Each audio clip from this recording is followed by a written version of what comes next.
Chapter 2065. You have pimples on both sides of your cheeks that sometimes itch. Your complexion is sallow, and you vomit every 3 days. It's indeed a stomach ailment. You still have time to laugh at others, but your own body also has stagnant vital energy and blood stasis. You won't last 3 years. And you.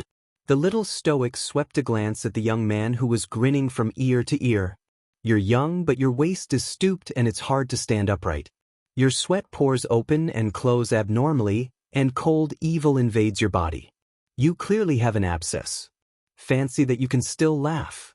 If the cold air penetrates your blood vessels, it will evolve into a fistula. And you're even more ridiculous. Your face is green and your eyes are red. When you laugh, your throat growls. You've lost vital energy in your stomach. This is a sign of death. Absolute silence ensued after her tirade. Everyone stared dumbfoundedly at this young little stoic who mercilessly reprimanded others the moment she opened her mouth. Most importantly, she didn't even bother to lift her eyelids after saying so much. Her gaze swept past them with a snort of contempt, as if she was sweeping a group of ants, and didn't linger for a moment. The venerable peach blossom immortal clenched his fist and couldn't resist bursting into laughter. No way, he couldn't take it anymore. His JoJo was seriously too adorable. Even when she kept a straight face and reprimanded others, she was much more adorable than others. How preposterous! The middle-aged man with the long donkey face was the first to jump up. With a huff, he flung his sleeves and strode out of the tea house. Soon after, a string of people also stood up with him, their faces ashen from anger, and they all left the tea house with quick strides. Fuck, he only came to drink tea, yet everyone in the tea house knew that he had a kidney deficiency, a stomach ailment, and an irregular lung meridian. Where would these wealthy business owners put their faces that the tea house owner kept pleading like a grandpa? Don't go. Hey everyone, don't go. Boss Zhang. Everyone threw down their money and left in a huff. At this time, an idiot suddenly clapped vigorously with a fangirl-like adoration on her face. Her grape-like eyes stared intently at JoJo and said, "Little benefactor, you're so awesome. You know so much. Get lost." Fairy Ling Fei roared angrily. She grabbed JoJo's die-hard fan, Fairy Yellow Crane, and dragged her outside. "Little benefactor, I'll come and find you tomorrow. Wait for me." Hey, senior sister, don't pull me. Senior sister. Insanity, if not treated properly, will worsen in the future. It will lead to emotional rage, mental disorder, and even severely affect the couple's daily life, resulting in the inability to give birth. Before Miss Chiao could finish her words, Prince Mo, who couldn't bear to listen any longer, pulled her into his arms and covered her mouth forcefully. Fairy Lingfei was so angry that her entire body trembled violently. She abruptly turned her head and bellowed at the little stoic sitting inside the tea house, "I'm not sick." Arbor pulled Emolien's hand away and looked at the man in confusion. "Why are you gagging me? People like you who refuse treatment are the most fearful. If you don't treat a minor illness, you'll be unlucky if you get a major one. You're always so stubborn." Hu Shurchen's shoulders trembled as he lowered his head. He laughed so hard that his stomach hurt. Emolien didn't know whether to laugh or cry. "A stubborn duck, isn't that your style, darling?" Miss Chiao retracted her small hand and picked up the teacup to gulp down a large mouthful of tea. It was so tiring. If it weren't for the fact that those people were truly outrageous, how could she have been happy and said so much to analyze their illnesses? However, this bunch of idiots all thought she was a barefoot doctor on the streets and spoke without thinking. Chapter 2066. You have no taste. I can't be bothered with you. It was simply a waste of her saliva. Arbor drank another mouthful of tea. Just as the group was about to leave, they suddenly saw a middle-aged scholarly man walk into the tea house's entrance. As soon as he entered, he cupped his hands at everyone and said with a smile, "Are you the top-notch academy teachers and students who won 3rd place in the academy ranking competition? Prefecture Lord invites you. Please honor us with your presence." Mo Lien and company looked at this middle-aged man with a spurious smile. "Uncle Da, why are you inviting them? Fairy Lingfei was so angry that she wanted to vomit blood, but she had no choice but to walk back into the tea house when she heard his voice. Ever since she met the little Stoics group, she, Fairy Lingfei, had been making a fool of herself. Her various humiliations made her feel indignant. Yet now, Master and Prefecture Lord were actually inviting this bunch of bumpkins to Shuntian Prefecture's main estate for a banquet? On what basis? Fairy Lingfei's entire face hung upside down in anger, and she coldly glared at Arbor and company. That stoic face was certainly hateful, but those men beside the little stoic were probably all blind. Such a beautiful woman like her actually couldn't enter their eyes at first glance? Was Gung Pengcheng impatient? As soon as they stepped into Shuntian Prefecture's prefectural city, Gung Pengcheng impatiently wanted to invite them over. When Arbor thought about how she had secretly crossed swords with Shuntian Prefecture's prefecture lord many times, she couldn't help but feel vexed. She was well aware of Shuntian Prefecture's intentions. "Jojo, if you don't want to go, then don't deal with them," Emo Lien said softly as she grasped the little fellow's small hand. Could it be that a mere Shuntian Prefecture's prefecture lord could overturn the heavens? Arbor shook her head. "Let's go take a look." When she thought of the various good deeds Shuntian Prefecture's prefecture lord had done, Arbor couldn't help but sneer. Previously, Prince Emo told her that they didn't find anything substantial or useful during the process of searching Fan Gu and Fan Chioha's souls. Someone must have tampered with them. However, it didn't matter if they couldn't find anything. This was because Arbor was very clear that this matter was definitely related to the Shuntian Mansion's mansion master, Gung Pengcheng. Seeing that Arbor had agreed, the middle-aged scholar who came to invite them seemed to be relieved. He smiled and cupped his hands. "That's good. Everyone please." Today, several young heroes from the Divine Land were invited to the main mansion. "All of you are of similar age, why don't we make friends?" From the middle-aged scholar's point of view, being able to make friends with the young masters and young ladies of the Divine Land was naturally something that everyone envied. Unfortunately, Arbor's expression was cold. He glanced at him, got up, and walked out of the door with Emo Lien hand in hand. "Such a shabby carriage, is it here to pick us up?" Arbor said in disdain. He glanced coldly at the middle-aged scholar and said, "Since your mansion's mansion master isn't sincerely inviting you, then please leave." Wait. He saw that the little stoic was about to turn around and leave while holding onto the man's arm. The middle-aged scholar couldn't help but feel anxious. This little fellow didn't follow the rules at all.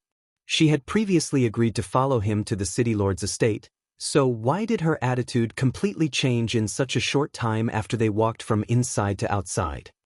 "The city lord is sincerely inviting you. What was wrong with this carriage? How was it neglecting them?" The middle-aged scholar simply wanted to howl in his heart. Women's minds were truly fickle. Arbor's eyes didn't have the slightest warmth. He swept the middle-aged scholar a glance and snorted. Break. Chapter 2067. This kind of lousy carriage was so bumpy that it might even make you throw up last night's dinner. Even the carriage she had left Quoto village in back then couldn't compare.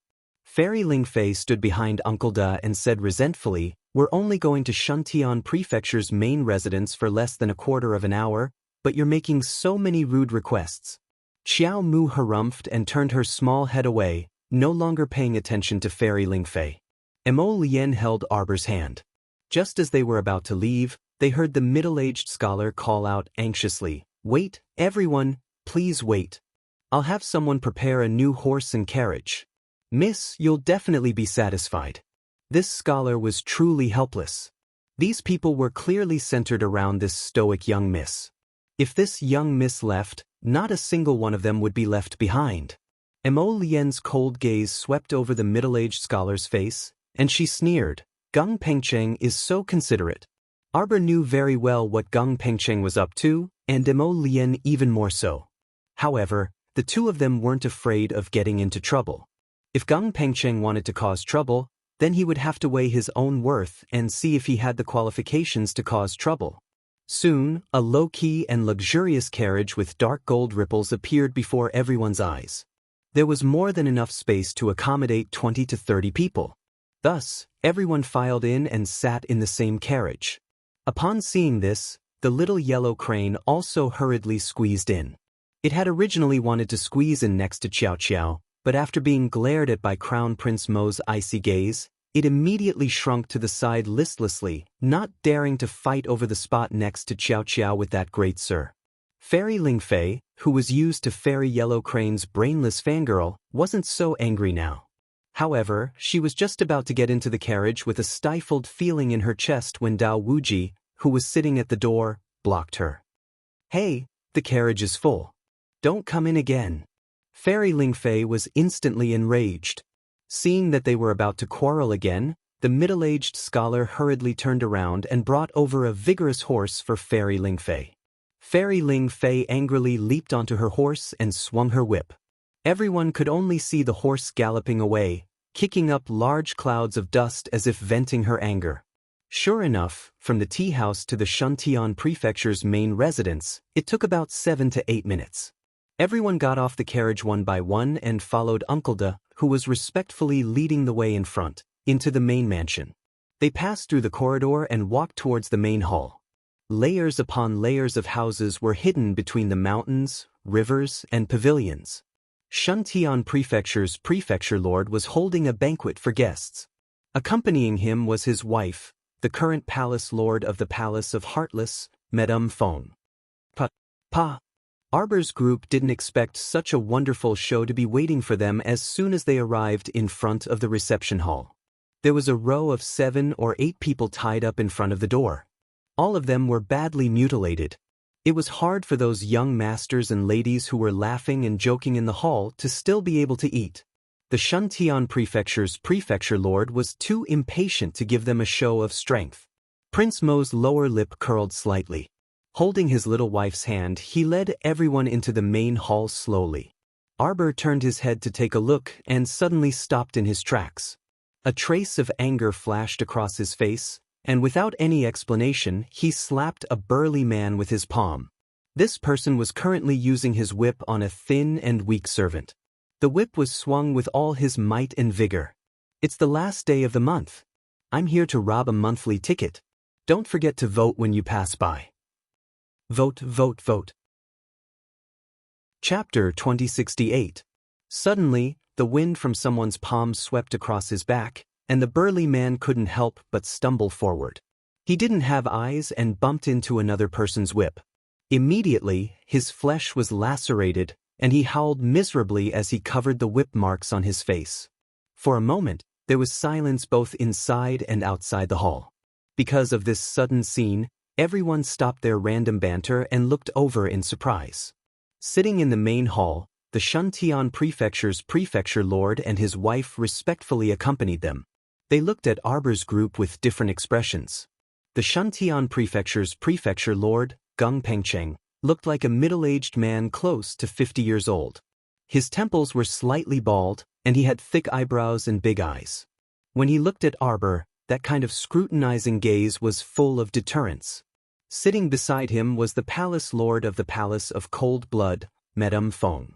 There were fishtail marks at the corners of her eyes, and there were several fine wrinkles on her neck. Although her makeup was very delicate, it couldn't completely cover the traces of age on her face. Instead, her pair of dark eyes appeared very delicate and bright. Arbor looked expressionlessly at the burly man who fell to the ground and covered his face as he cried out in pain. His fingers moved slightly, and a green vine drilled out from his wrist.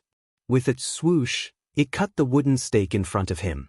The vine swung, and a skinny figure was caught in the air. In the next instant he pulled the dark and skinny 11-year-old boy to his side.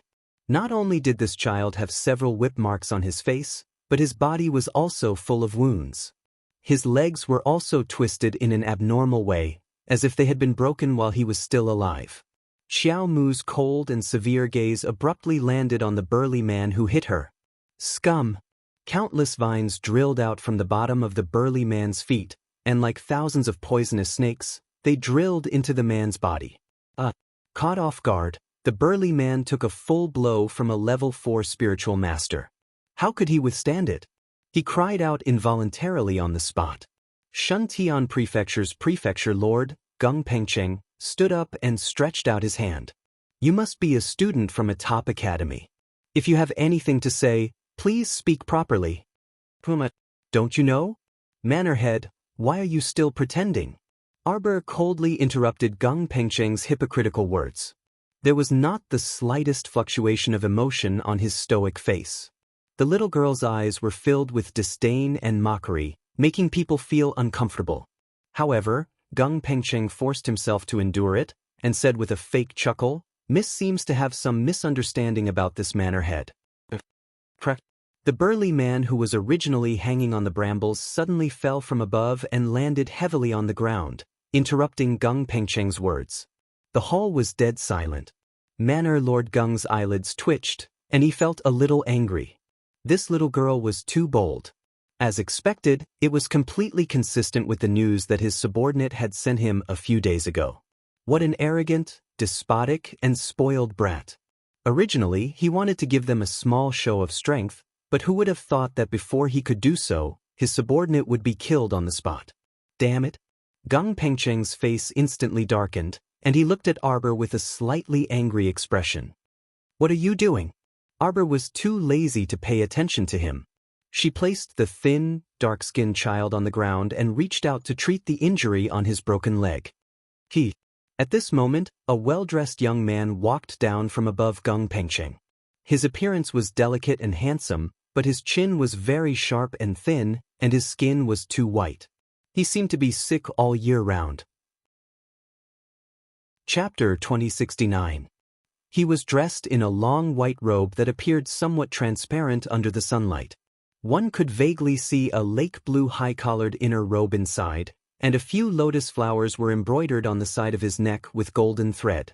Although his clothes were very luxurious, this young master's eyes looked very listless, as if he would faint in the next second. Emolien raised her eyebrows. Although this was the first time she saw this person, his appearance matched with a person in the book of relatives and friends in the divine land in her mind. Prince Jianpei's heir, Emokun. Prince Jianpei was Imperial Father's youngest brother and lived in the divine land's capital all year round. Speaking of which, this crown prince of Jianpei was his younger cousin. For some reason, he actually came to Shuntian Prefecture personally. However, his luxurious accessories could not hide his sickly face that was full of indulgence. The vassal prince of Jianpei, Emokun, walked down the steps step by step. When he arrived in front of Qiao Mu and Emolien, he sized Qiao Mu up from head to toe. Your looks are not bad, but it's a pity that your temperament is unflattering. Forget it. This young master will be merciful and take you in. I'll bring you back and let someone educate you well. Emolien! Hu Shirchen, Little Tai Sui, Dao Wuji, and the others all looked at Prince Jianpei's heir as if they were looking at an idiot. Was this person tired of living? Couldn't he live properly? Why did he have to provoke Prince Emo? Shuntian Prefecture's prefecture lord hurriedly stood up and smiled obsequiously, introducing him to Arbor and Emolien. This is the nephew of the Divine Land's emperor, Prince Jianpei's heir, Emokun. Little Tai Sui. Hu Shirchen. They both looked at Prince Jianpei's heir sympathetically.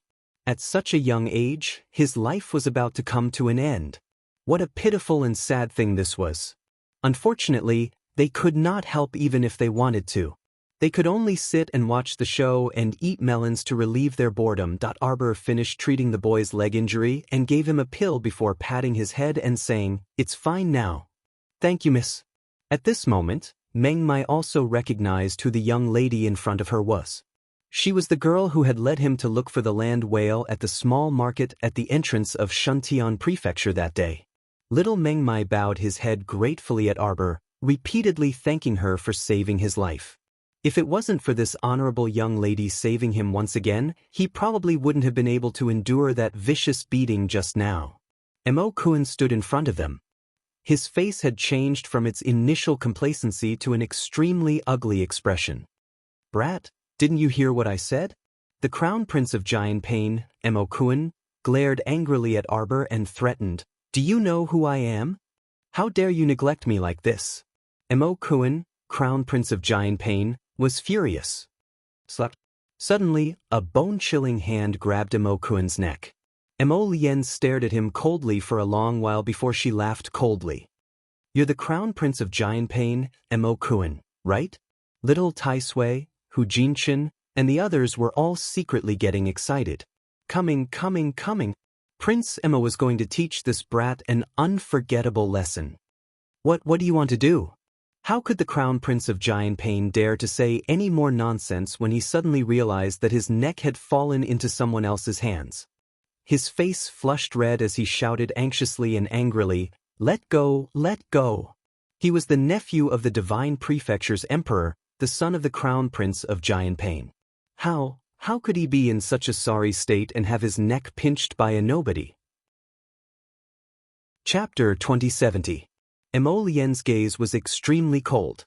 There was no warmth in her eyes as she looked at the heir of the Duke of Giant Pain, whom she was holding by the neck like a little chick. "What do you want?" The heir of the Duke of Giant Pain, Kun, was not a fool. After all, he had been in power for so many years, so he could still discern some dangers.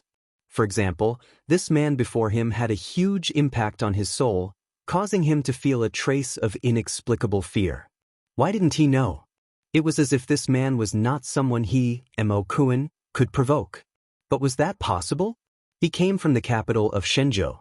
How could a mere cultivator from the 6 prefectures possibly? Kun's gaze changed several times, each time uglier than the last. At this moment, he had already experienced what it meant to be a fish on the chopping block.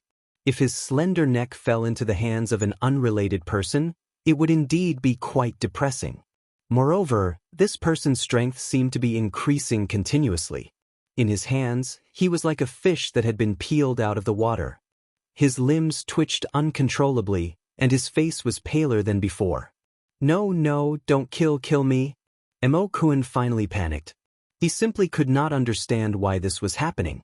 He could not even last half a move in the hands of a mere cultivator from the middle 6 prefectures, and his neck was already being held?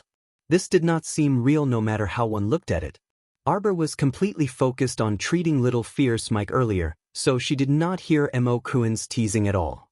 Seeing how Lien treated the young man before her, she could not help but feel slightly moved. She whispered to Shichin, "Is that heir of the Duke of Giant Pain, Kun, Lien's relative?" Shichin nodded. "It's obvious. This Kun is her younger cousin." He was so ruthless to his younger cousin. Arbor looked at Kun sympathetically and pursed her lips. He must have angered my Lien. He really brought this upon himself. At this moment, Manor Head Gung and the palace master of the Palace of Cold Blood, Madame Feng, could not help but cry out, "Little brother, please stop. Stop, quickly stop." Gung Pengcheng practically jumped up and stamped his feet as he shouted, "Don't mess around. This young master in front of you is not a young man that ordinary people can casually touch." Boom. Before Gung Pengcheng could finish his sentence, he saw the poor guy in Lien's hand get kicked down the stairs by Lien like a flying quail. Kun took a few steps toward the stairs. Before he could even slow down, his entire body fell flat on the ground and fiercely bit the ground. Fortunately, the 2 big teeth in front of the door were saved. Otherwise, his current appearance would be even worse. He would be so ugly that he couldn't even look at it. Shocked, Manor Lord Gung hastily stood up and signaled the maidservants around him to swarm forward and help Kun up. "Your Highness! Your Highness!" Everyone scrambled to help the Crown Prince of Giant Pain up from the ground. They didn't dare to raise their heads, let alone look at his slightly distorted face. "You, all of you!" Prince Giant Pain was so angry that a lump of blood formed in his chest. He opened his mouth and was about to rush out. With great difficulty, the Crown Prince finally managed to stop his throat from choking. He rubbed his chest with all his might, and only then did he feel slightly better. Your Highness, go away!" The Crown Prince of Giant Pain roared. He forcefully pushed aside the 2 maidservants beside him and strode toward Lien. Chapter 2071.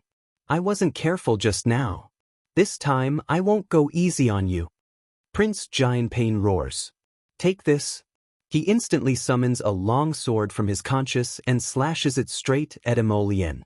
Beside him, Ma Shurchen can't help but cover her face. Just how much does this person want to be abused?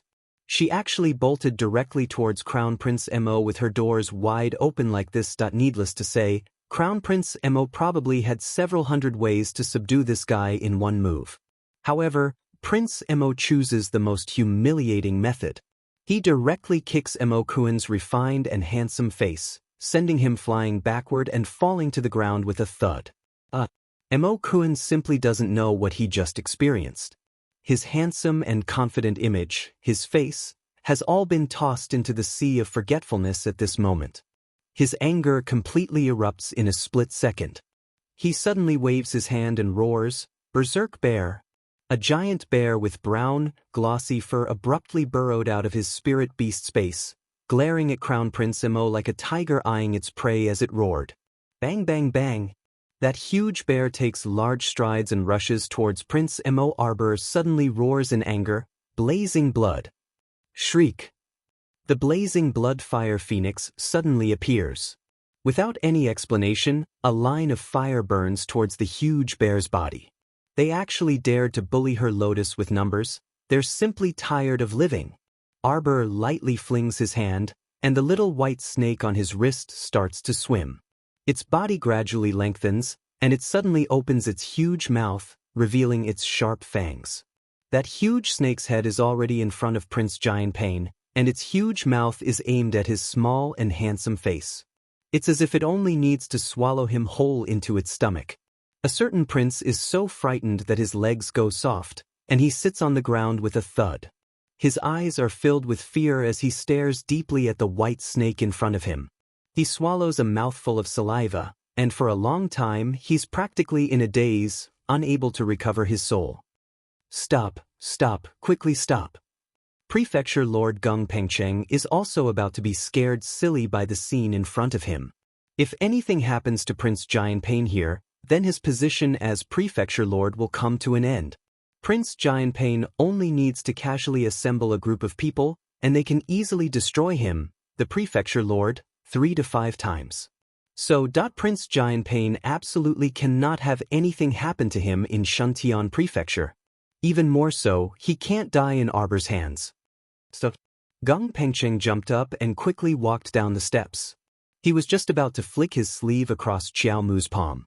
A terrifying force flew towards him, blocking all the spiritual energy he had used. Bang! The little white snake shakes its head and hits, instantly sending Prince Giant Pain, who's almost pissing his pants, flying. Arbor leaps into the air and flies in front of Prince Giant Pain. He glances at him coldly, then reaches out and takes back the little white snake. Prince Mo has also floated to Arbor's side at this time. Relative? Arbor turns to look at the Crown Prince to confirm. It's fine. Seeing that he's asking for a beating, I'll beat him up even if he's a relative. Prince Mo raises his hand and waves. Blazing blood. Wait. Seeing that the damned fire phoenix is about to pounce down again, Prince Giant Pain, who's terrified, can't help but cry out. I'm not feeling well, so I'll catch up on 2 more chapters before 11 a.m. tomorrow morning. Chapter 2072. Wait a minute? Who's waiting for you? The blazing blood fire phoenix swooped down and flapped its wings viciously, causing the Crown Prince of Giant Pain to stumble twice on the spot. He rolled to the edge of the table, and his big head knocked onto the green brick floor, breaking it instantly. Crown Prince! Crown Prince! Everyone cried out in alarm and stood up in unison. At this moment, the Crown Prince of Giant Pain was already in a very sorry state. He had probably never experienced such an embarrassing situation in his entire life. At the same time that he was panting heavily, his originally delicate and pretty face was also incomparably distorted. How dare you! Smack!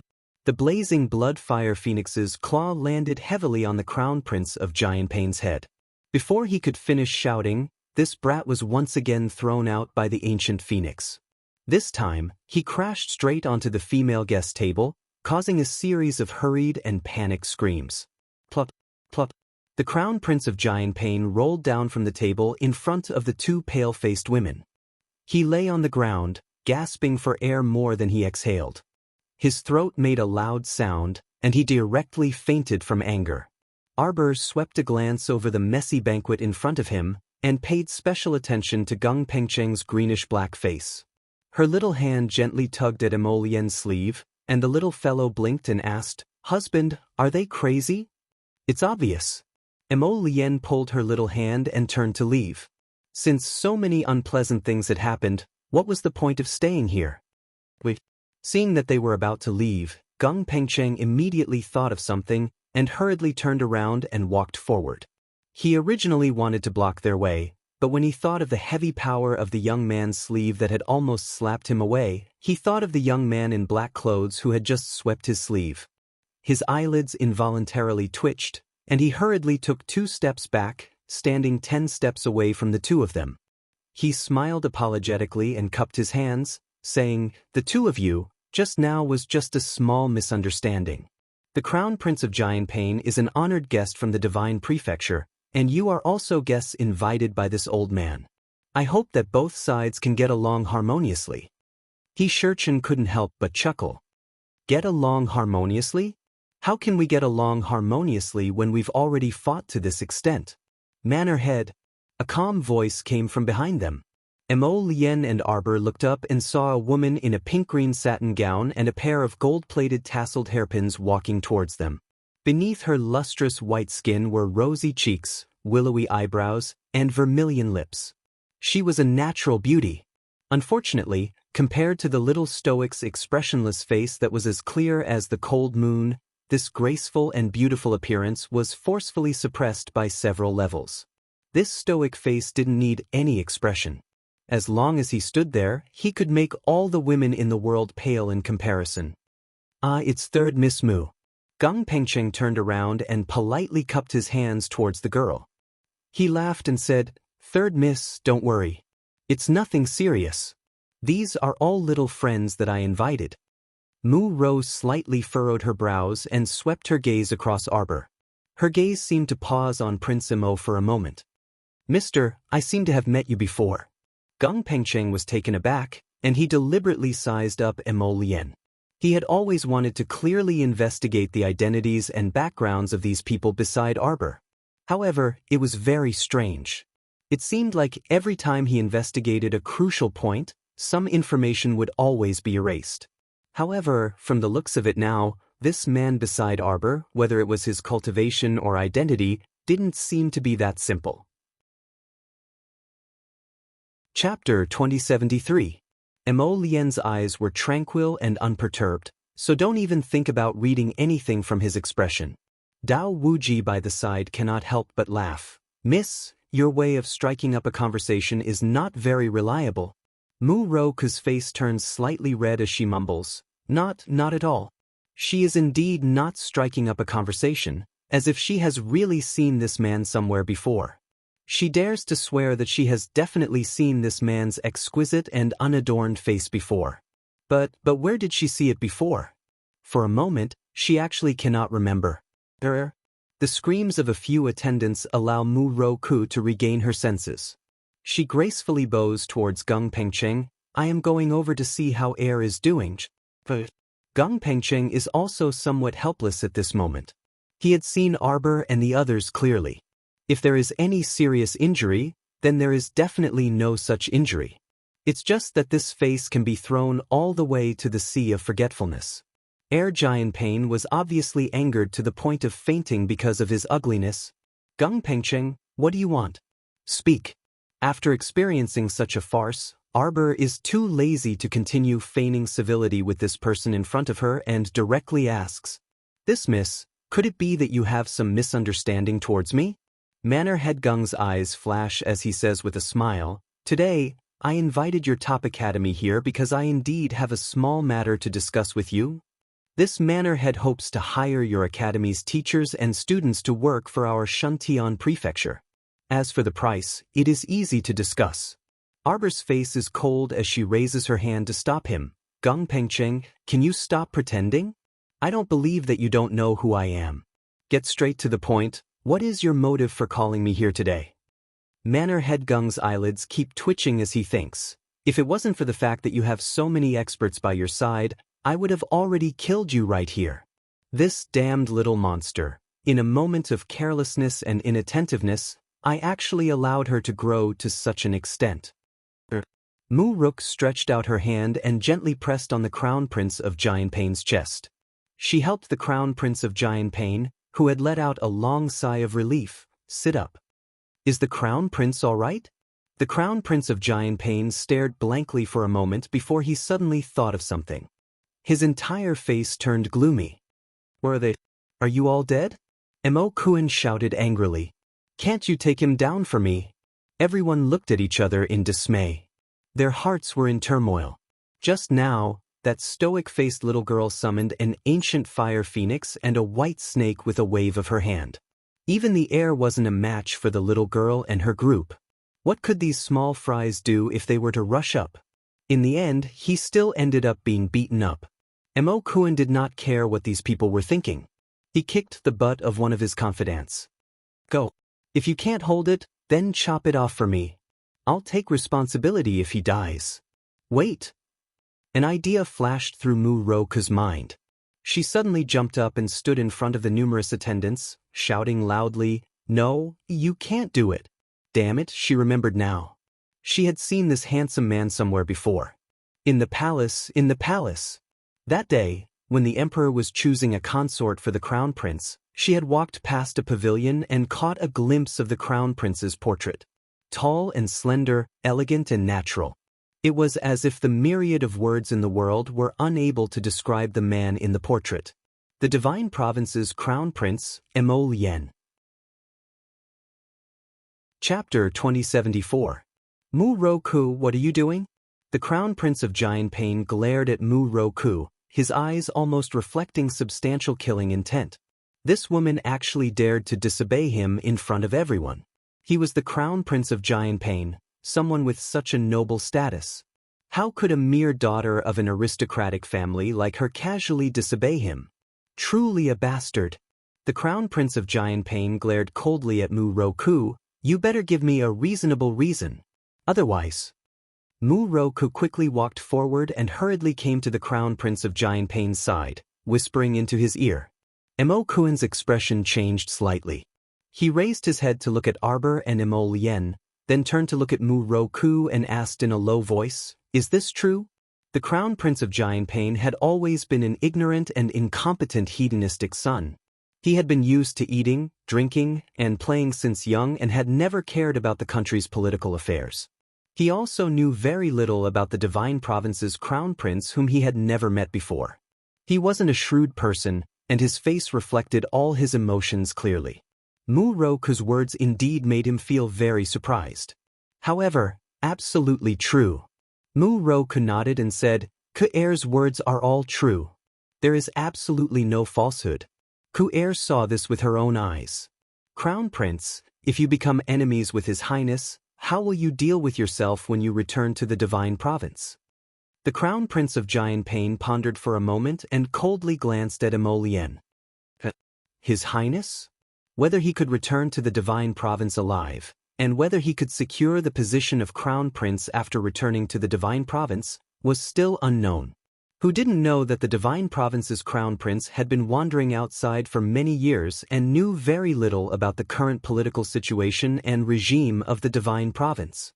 If he returned, would he be able to grasp the lifeline and power of the Divine Province? Would he truly be able to sit on the Divine Province's Crown Prince position? Who knew?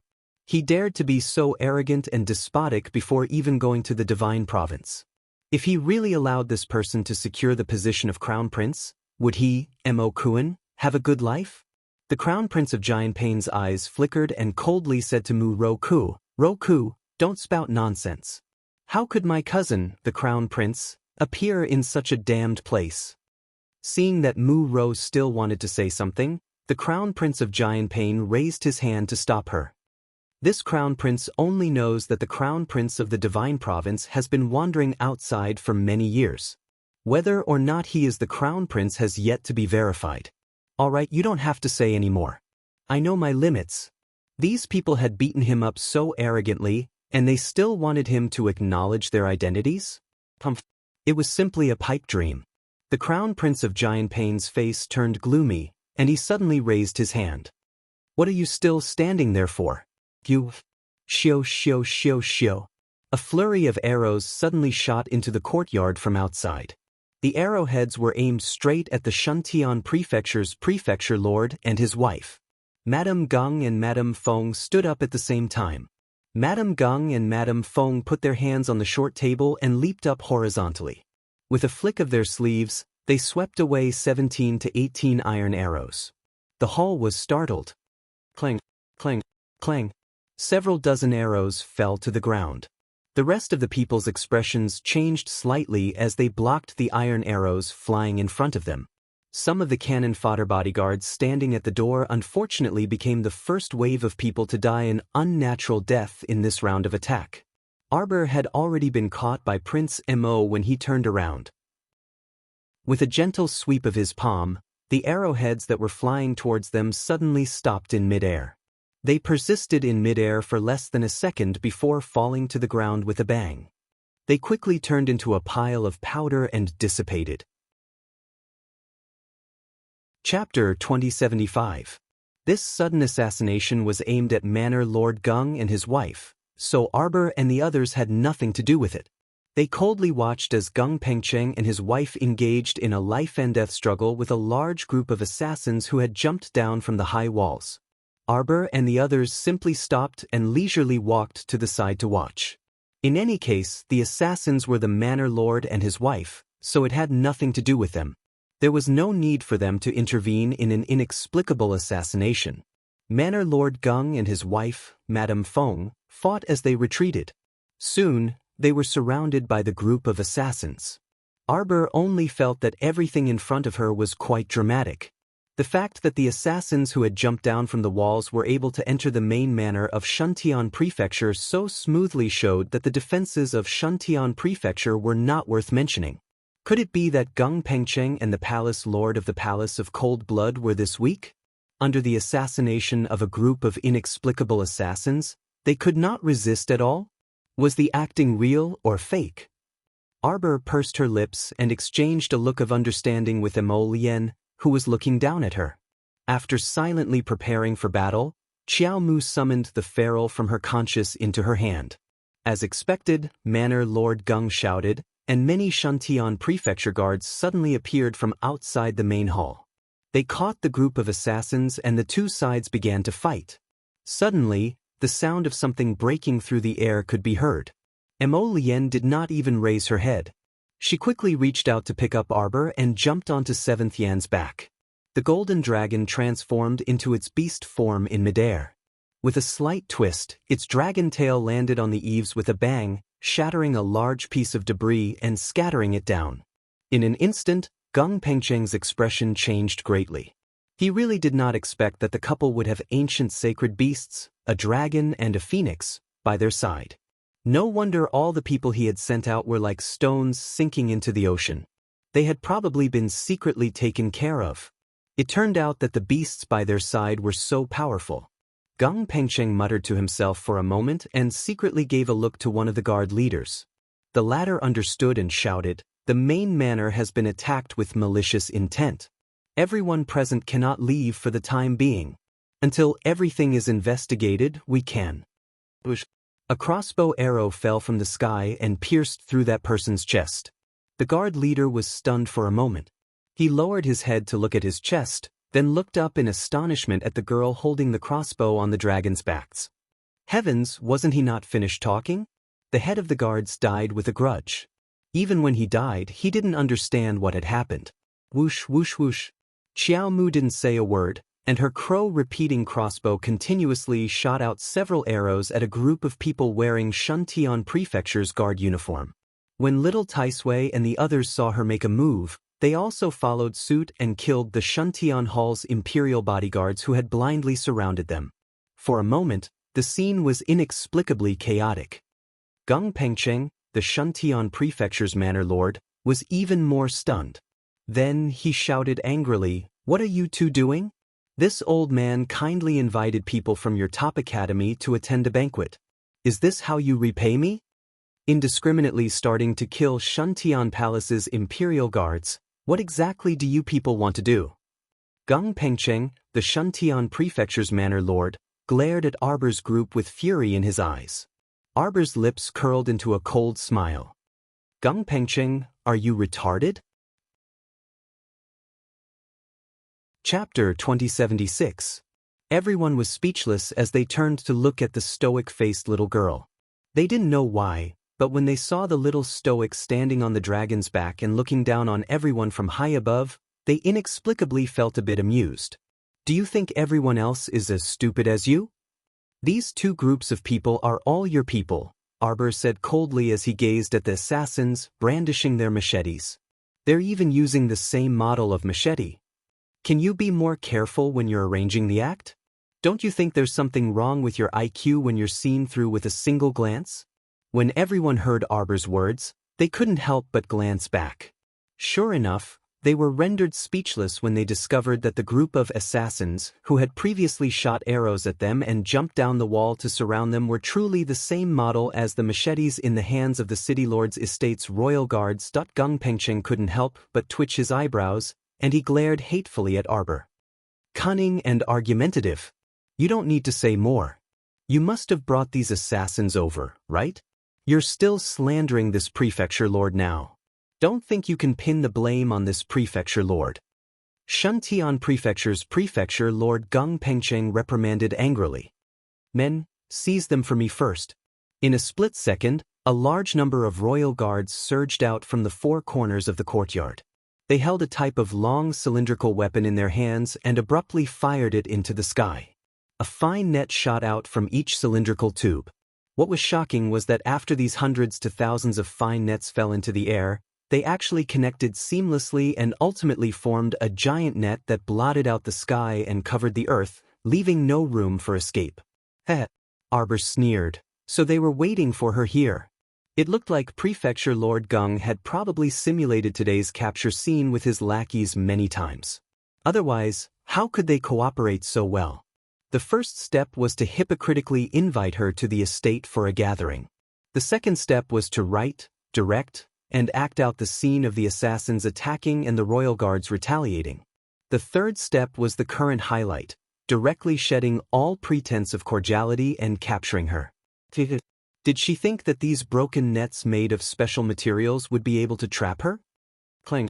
An arrow from Arbor fell into the net and almost bounced back.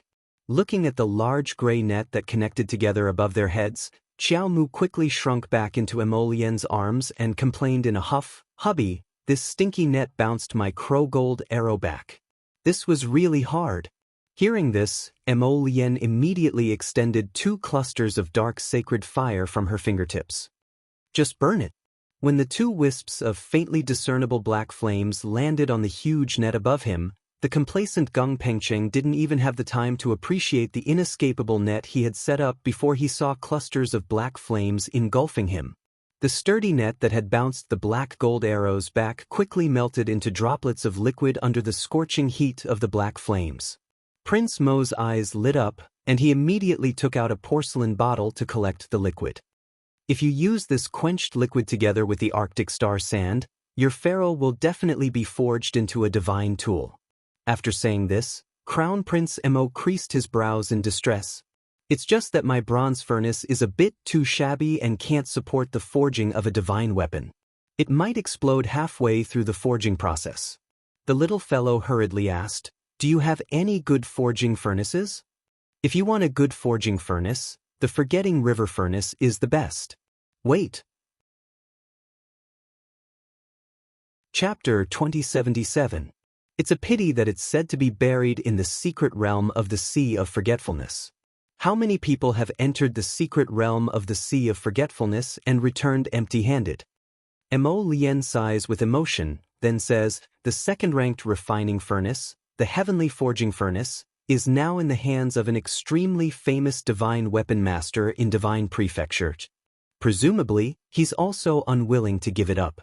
Arbor blinks. Who is that person? It's said that he's a descendant of Xuanji. Mo Lien shakes her head. Very few people have seen him. He's a guy who appears and disappears unpredictably. Usually, he lives under the snowy mountains near the Sea of Forgetfulness, and his whereabouts are hard to find. Arbor calculates in her heart, then can't she drag him out and beat him until he gives up on the heavenly forging furnace? After all, even Emolien says that person's whereabouts are a mystery. It seems that finding him will be a difficult matter. We can only look for him again. Is there no divine weapon similar to the heavenly forging furnace? There is, but I reckon that we'll have to go to Divine Prefecture's Ghost City to take a look. Emolien winks at her. Wife, after we go back together, you have to accompany me to buy it. The things in the Ghost City are expensive. Sometimes, even a small forging material can be sold for a sky-high price. No problem. Arbor nods her head with an I'll pay look. She raises her little paw and pats Emolien's chest. When the time comes, I'll definitely buy you the best forging furnace. Emolien reaches out to hug the little guy, rubbing her face. Jojo is so good. And Gong Pengcheng, who's glaring at them from below, is probably already bursting with anger. How can there be such a shameless person in this world? Not only does he use a strange kind of fire to roast her giant net, but he also collects all the liquid after the roasting and steals it as his own. Such a bad habit is not worth mentioning. The most shameful thing is that in this tense fighting situation, this adulterous couple actually has the face to chat and laugh with him above. Disgusting. Simply shameful. Gong Pengcheng roared, "Release the arrows." This time, they didn't conceal themselves anymore. The row of black-clothed assassins from before all flashed the bows and arrows at their waists. With a flurry of arrows, they shot towards Qiao Mu and company like a rain of arrows. This batch of arrows contained extremely powerful spiritual energy. When they were fired, little Tai Sui, the venerable Peach Blossom Immortal, and the others could sense it. However, these arrowheads, which were full of spiritual power, were like children's toys in front of them. They were caught in their hands, and with a light twist, they fell to the ground. Damn it! Gong Pengcheng's eyes were green with anger. Set up the formation.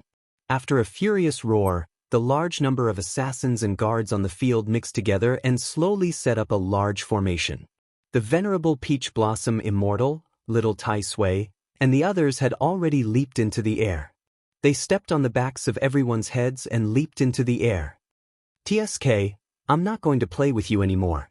Yuan Shurchen looked at the people below with a smile.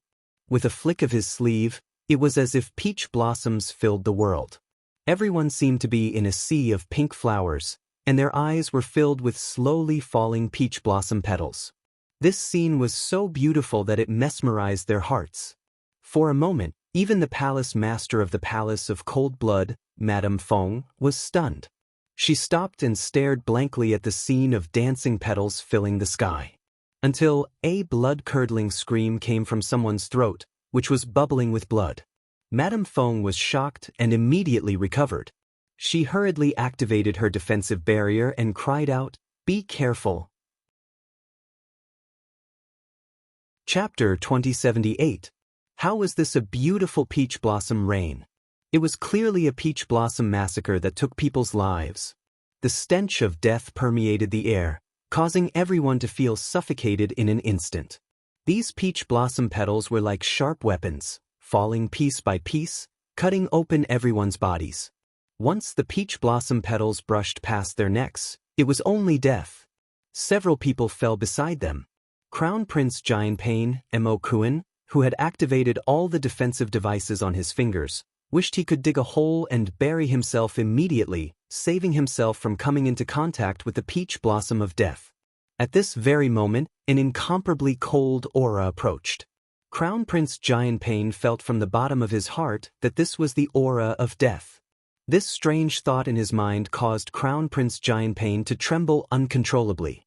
His pleading gaze swept towards Gong Pengcheng and his wife, but the latter did not even look at him. On the contrary, Mu family's third miss, Mu Roku, who had been standing beside him, appeared much calmer. She only activated her defensive barrier and quietly stood beside him. She did not make a fuss or scream in pain like Crown Prince Jianpain. In Mu Roku's opinion, screaming at this moment was completely meaningless. Screaming could only show one's fear and terror. Would it make the enemy give up on killing them? It was obviously impossible. Therefore, it did not matter if she screamed or not. Mu-Roku forcefully calmed herself down and reached out to tug at Crown Prince Giant Pain's sleeve. Crown Prince, don't scream. You have 3 defensive barriers on your body. Pay attention to maintaining your own spiritual energy. Don't let it be depleted too quickly.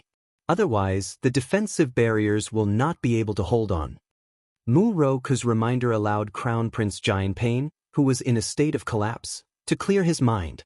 Thinking that Mu-Roku's words were not wrong, he hurriedly nodded. His eyes were still trembling as he looked at the people in the peach blossom rain. There were already many people who had fallen to the ground, unable to get up.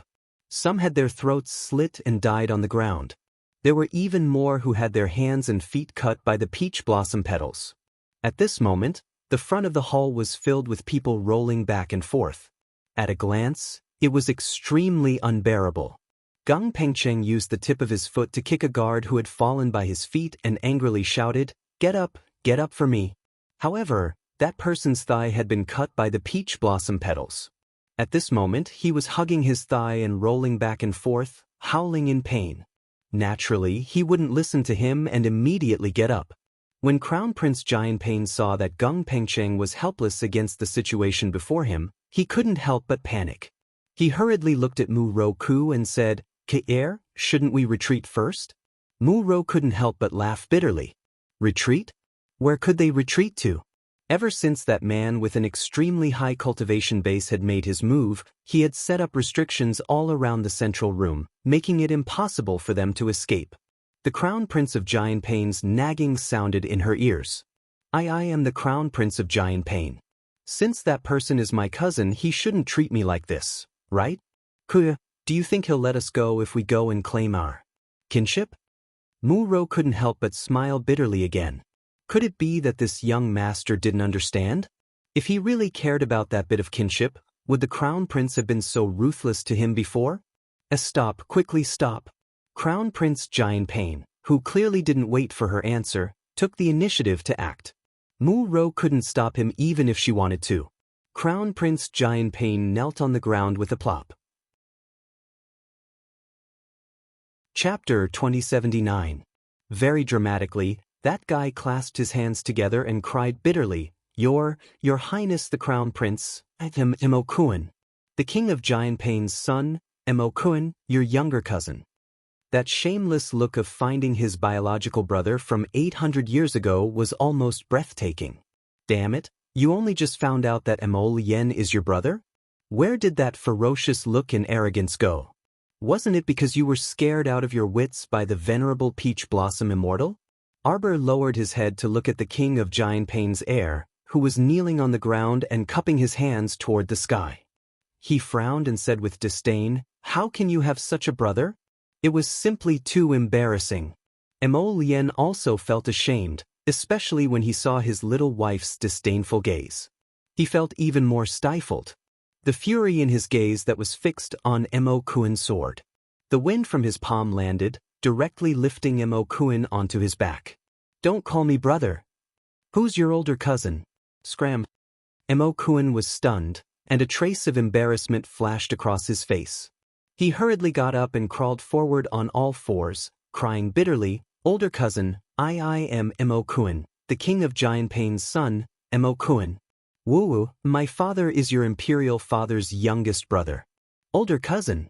You can't kill me, you can't kill me. He was almost scared to death now. That madman who scattered peach blossoms had set up a peach blossom rain and easily took away the lives of dozens of guards. He didn't want to die like them without knowing why. He wanted to live. No matter what, he couldn't be killed by a few small peach blossom petals. So cowardly. Arbor swept a disdainful glance at Emol Yen. His meaning couldn't be clearer. You actually have such a cowardly brother? Is everyone in your Emo family a coward except you? I don't want to bother with you anymore. Embarrassing. Not to mention that this person had several defensive shields on him. Those falling peach blossom petals didn't even penetrate his defenses. Even if he had lost all his spiritual energy and defensive shields, he shouldn't be begging for mercy in such a cowardly manner. As the saying goes, a warrior prefers death to humiliation. What Crown Prince of Giant Pain? He was simply a big coward. Mo Lien couldn't help but fly into a rage, and he directly slapped the vassal prince of Giant Pain across the air. Scram! Unexpectedly, when the crown prince of Giant Pain heard this, not only did he not get angry, he even shed tears of gratitude. He repeatedly bowed with both hands and said, "Okay, hey, I'll scram immediately. Cousin, don't worry, I won't appear in front of you for no reason." Everyone was dumbfounded as they watched the man turn his head and roll on the ground twice before he scrambled to his feet and ran out in a panic. They looked away in an instant, and everyone looked at Prince Mo with strange gazes. "Ha, Senior Celestial, look at how scared you are." Dao Wuji laughed awkwardly and couldn't help but tease. He-Chun was baffled. Was this crown prince of Giant Pain out of his mind? Did he think that those falling peach blossom petals would randomly attack people? Every single petal was under his control. Otherwise, why didn't the peach blossom petals attack his, Crown Prince of Giant Pain's, defensive shield when they fell? Did he think that with just his level 3 spirit artifact defensive shield, he could withstand a Senior Celestial's killing move? For Prince Mo's sake, she wouldn't kill him, okay? Darling Xiao pulled husband Mo's hand away and threw his hand to the side, facing him with the back of her head. Chapter 2080. Mo Lien hurriedly reaches out to hug her, once again bringing her to his side. He comforts her, "Don't worry, I don't have such a cowardly brother.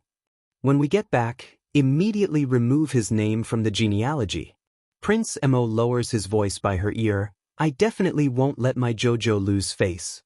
Arbor snorts, "Your relatives in Shenzhou, don't tell me they're all like this?" Mo Lien. What's with this indescribable stifled feeling? His little wifey always dislikes him. No, they won't. Mo Lien braces herself to say. In fact, there really are quite a few troublesome characters among those relatives in Shenzhou. Mo Lien hurriedly grasps his wifey's small hand. "Let's ignore them, let's go. Jojo, let's talk about Shenzhou's ghost city." Forcefully changing the topic. On the side, the venerable Peach Blossom Immortal sweeps a rather disdainful glance at Mo Lien. Mo Lien naturally notices the look in Xing Jiechen's eyes. Taking advantage of when Jojo isn't paying attention, she also throws him a cold glance. The group descends from midair.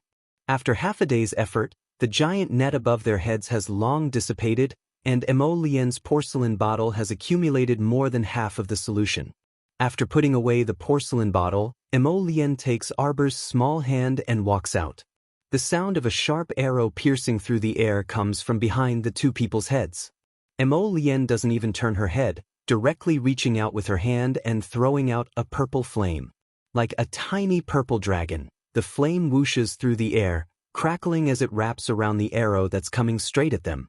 In a flash, the arrow that's flying towards them is completely eliminated. It's impolite not to reciprocate. Arbor suddenly turns around, shooting 10 black gold arrows at the palace master of the Palace of Cold Blood. Fengshe probably didn't expect this little girl to move so quickly. In a single turn, 10 black gold arrows are fired at the same time.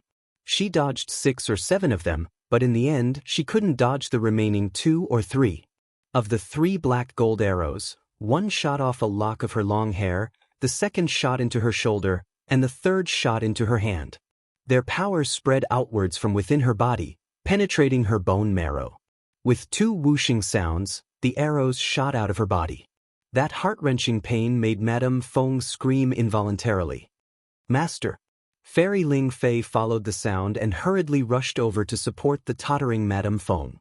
Fairy Yellow Crane also hurried forward. Just as she reached out to help Madame Feng, Fairy Ling Fei slapped her hand away. "Get lost. Don't touch Master," Fairy Ling Fei rebuked angrily.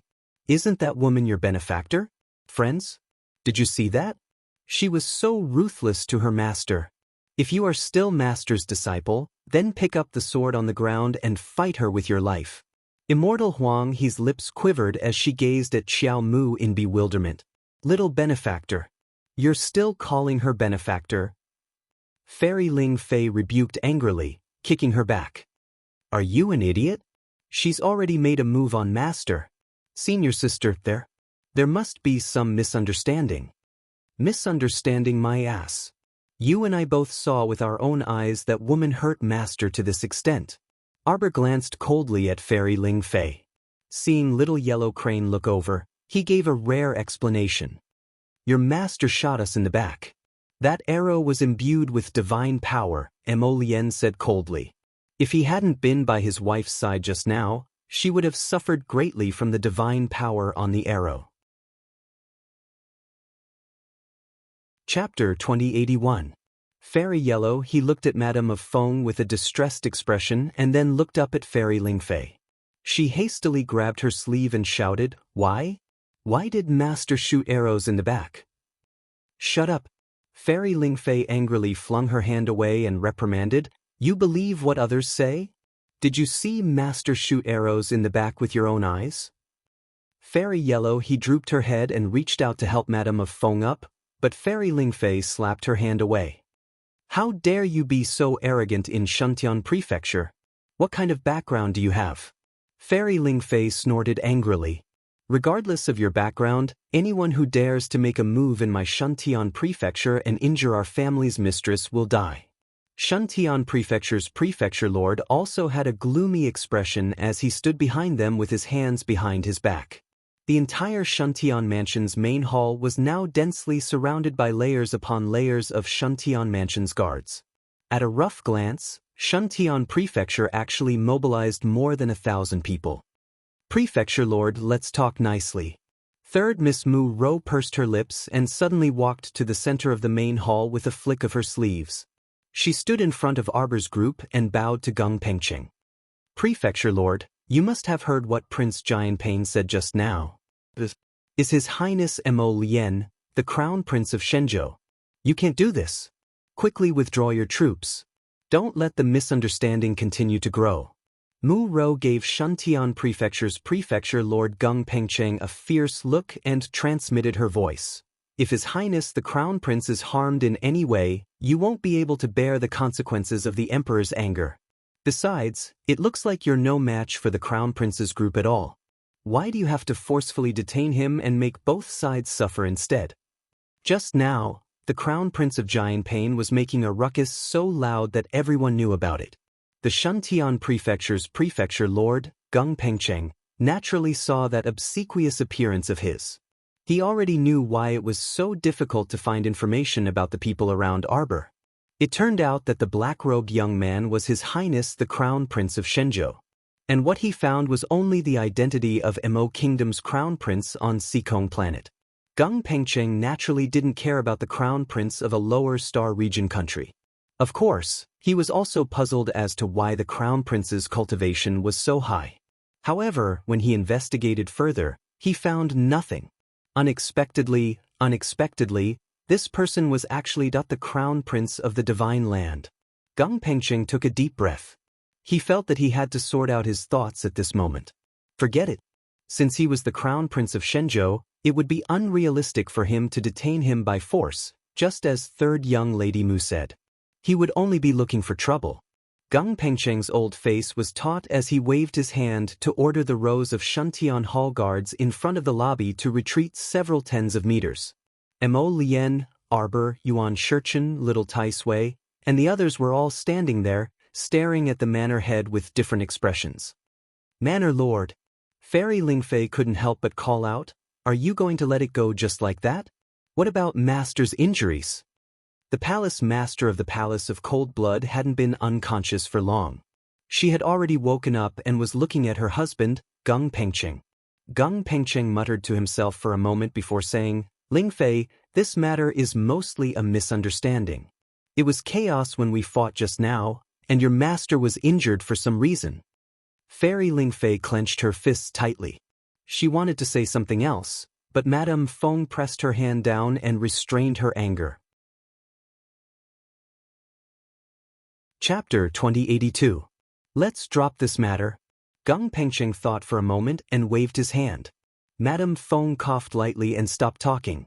Arbor sized her up and didn't say anything. She just raised her hand and tugged at the Crown Prince's sleeve. Mo Lien looked down at her with a smile. Okay. Arbor nodded with satisfaction. Mo Lien looked up at Gung Pengcheng and said with a faint smile, "Principal Gung, may I have a word with you?" Gung Pengcheng was stunned. He wanted to refuse, but when he thought of her identity as the Crown Prince of Shenzhou, he felt that if he refused, she wouldn't let it go easily.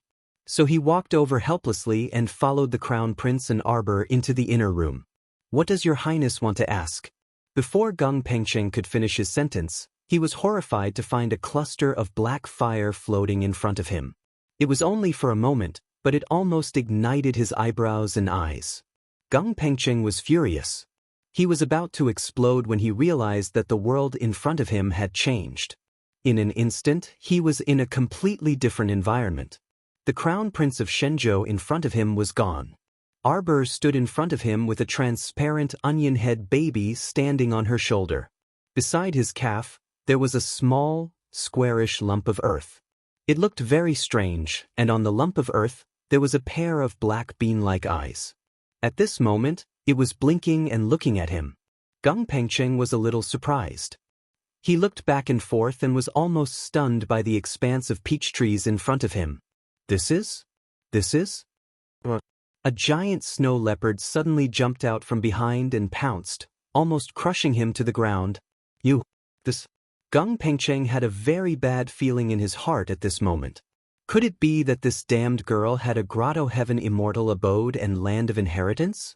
Was that why she suddenly seemed to be out of their control all these years? Like a wild horse out of its reins, she galloped further and further away? He was also shocked by her silent growth. Could it be like this? Arbor, you have the secret of the grotto heaven immortal abode. If the world finds out. Arbor suddenly smiled at him. Her eyes, which were already clear and bright like the moon, now looked even colder. Do you think you can leave this place alive? Don't be too arrogant. Before Gung Pengcheng could finish his sentence, he felt a heavy slap on his back. His entire body flew forward uncontrollably and fell to the ground with a bang. Just as he opened his mouth and was about to spit out a mouthful of blood, he was pulled into the air by Arbor's will. His entire body was wrapped in a mist. As for the blood he spat out, it dyed the mist barrier in front of him red. Arbor said with a look of disgust, "You almost dirted my paradise." Master Silver, don't worry. Dian won't let his stinky blood dirty our land." Only at this moment did Gung Pengcheng feel how small he was. It was as if in this place, all of his actions were restricted. Even his spiritual energy was restricted by a terrifying pressure. He didn't know that this was the pressure of the small tree and that the entire star field was formed by the small tree. In the star field, no one could touch Arbor. In this star field, Arbor was a godlike existence. Gung Pengcheng only thought that all of this was Arbor's doing. At this moment, he felt an inexplicable sense of danger and couldn't help but tremble slightly. "Manor Lord Gung, you should feel honored. After all, as an enemy, you are the first person to enter my star field." Chapter 2083. Ordinary enemies can be dealt with outside. As for you, you are naturally different from them, Xiaomu stated dryly. "In my eyes, you are a very special enemy." Gung Pengcheng inexplicably shuddered. He was wrapped in a cloud of water mist, and no matter how he struggled, he couldn't break free. He floated in the air, looking down at Arbor with some surprise, and cried out involuntarily, "Arbor, what did you do?" Under Arbor's signal, Dian waved its transparent little arm and pulled him down from the air. He was still wrapped in the thin transparent water membrane, but the water membrane in front of him was clearly dyed red by the blood that Gung Pengcheng spat out. "Are you an idiot? How dare you speak such nonsense in Master Silver's place, and speak disrespectfully to Master Silver?" The little water child waved its chubby little hand and snorted, "Answer my Master Silver's question properly, or I'll kill you right now." "Joe, Arbor." "Pa." The snow leopard stretched out a paw and slapped the water ball heavily.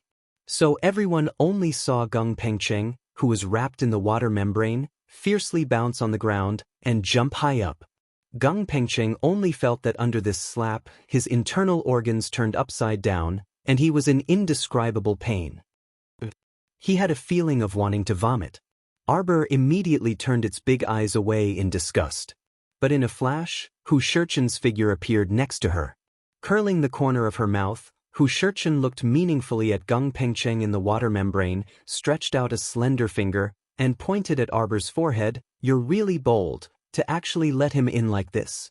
Arbor clenched his hands and forcefully tightened them. "There shouldn't be anyone here who can see through Lotus's defensive barrier." "Indeed, there isn't."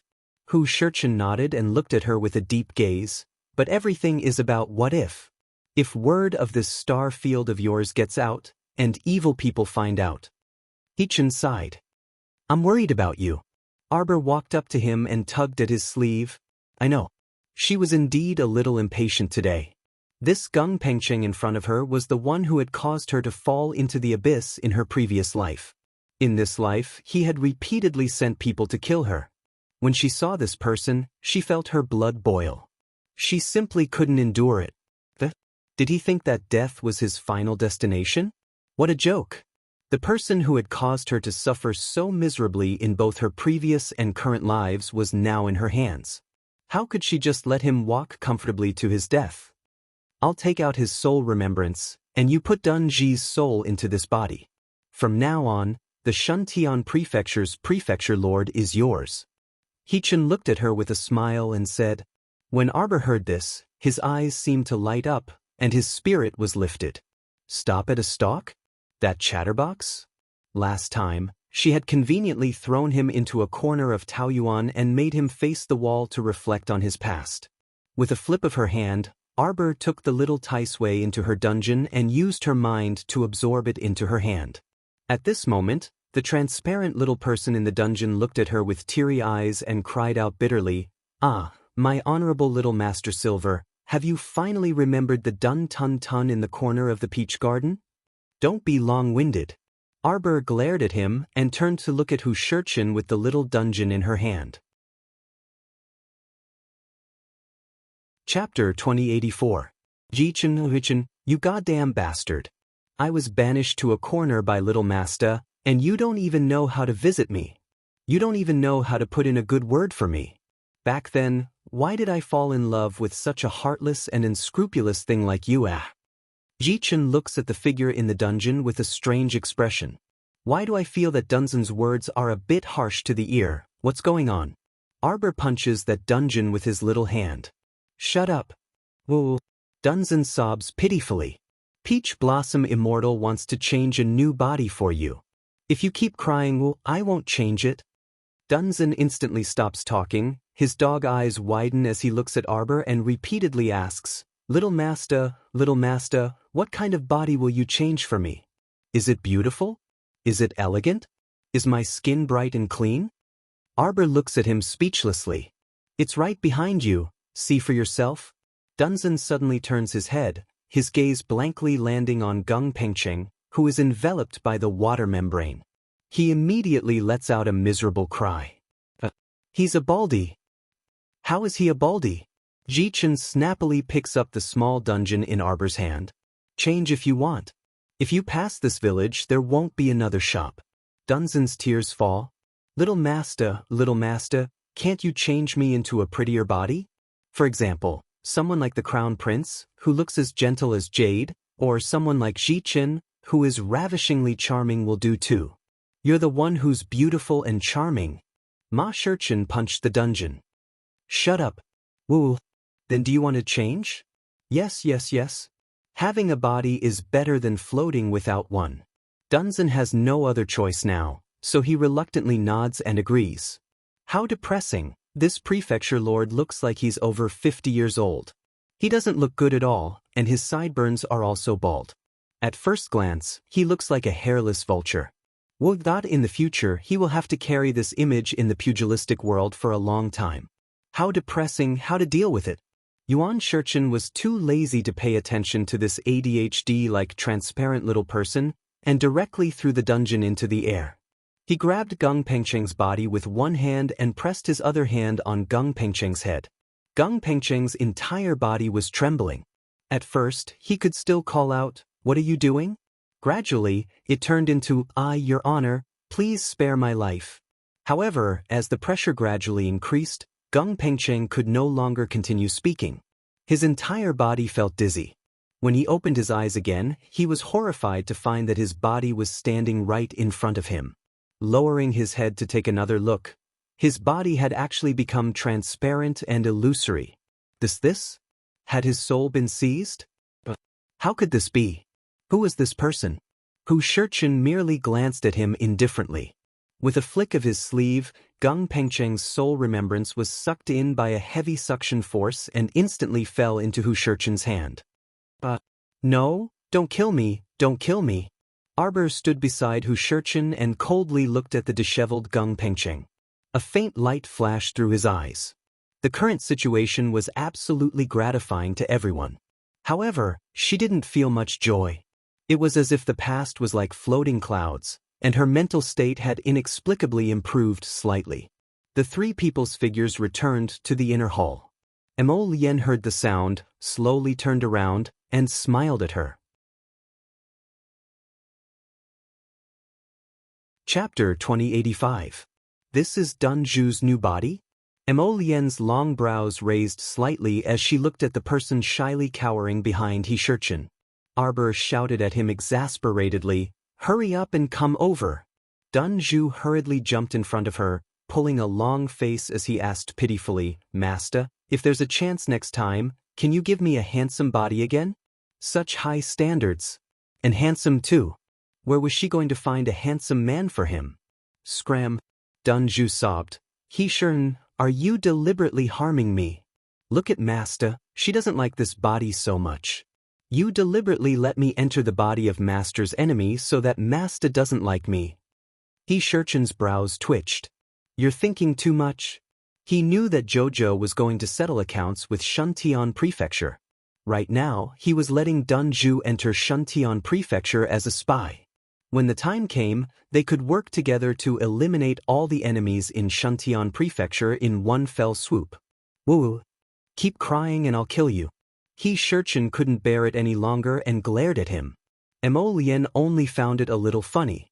She grasped Arbor's hand and pulled her to her side, asking, Jojo, did it go well? Arbor nodded and glanced at the dungeon in He Shurchen's hand. The dungeon that originally held Dun Zhu was now Shuntian Prefecture's Prefecture Lord Gung Pengcheng's turn to stay inside. Master, this dungeon was made by little Tai Sui. It's very sinister. Day after day, they would attack the divine consciousness inside. Oh, of course, this old man is only a spiritual consciousness body now. He's not qualified to form divine sense yet. He can't even withstand a single attack. He's going to turn into ashes soon. No, don't. Shuntian Prefecture's Prefecture Lord Gung Pengcheng was immediately scared out of his wits. He repeatedly waved his hands and shouted, Crown Princess, ask whatever you want. I will definitely tell you everything I know. I don't know if there's anything strange about this human soul body. It would be best not to leave him in Taoyuan. This is to prevent others from remotely obtaining information through his soul remembrance. Hichen glanced at Gung Pengcheng. Arbor's heart skipped a beat. You can do this? Emo Lien nodded. Yes, it's best to be careful. Normally, you can just throw him into the storage talisman, and it won't be a problem. All right. Xiao Mu grabbed this earthen prison and shook it vigorously. I'll give you time to think it over properly. At this time tomorrow, I want you to clearly explain everything to me from beginning to end. You know the consequences of lying to me. After saying that, he threw the earth prison into the storage talisman. The earth prison was created by little Tai Sui, who was a celestial venerable. Not to mention Gung Pengcheng, even a spiritual venerable like Dao Wuji would not be able to escape. Arbor looked up at Yuan Shurchen and Emo Lien. The two nodded to him and glanced at the sobbing Dun Zong at the same time. Are you thinking of going back to the furnace to be rebuilt? If you don't like this body, I can help you get rid of it at any time.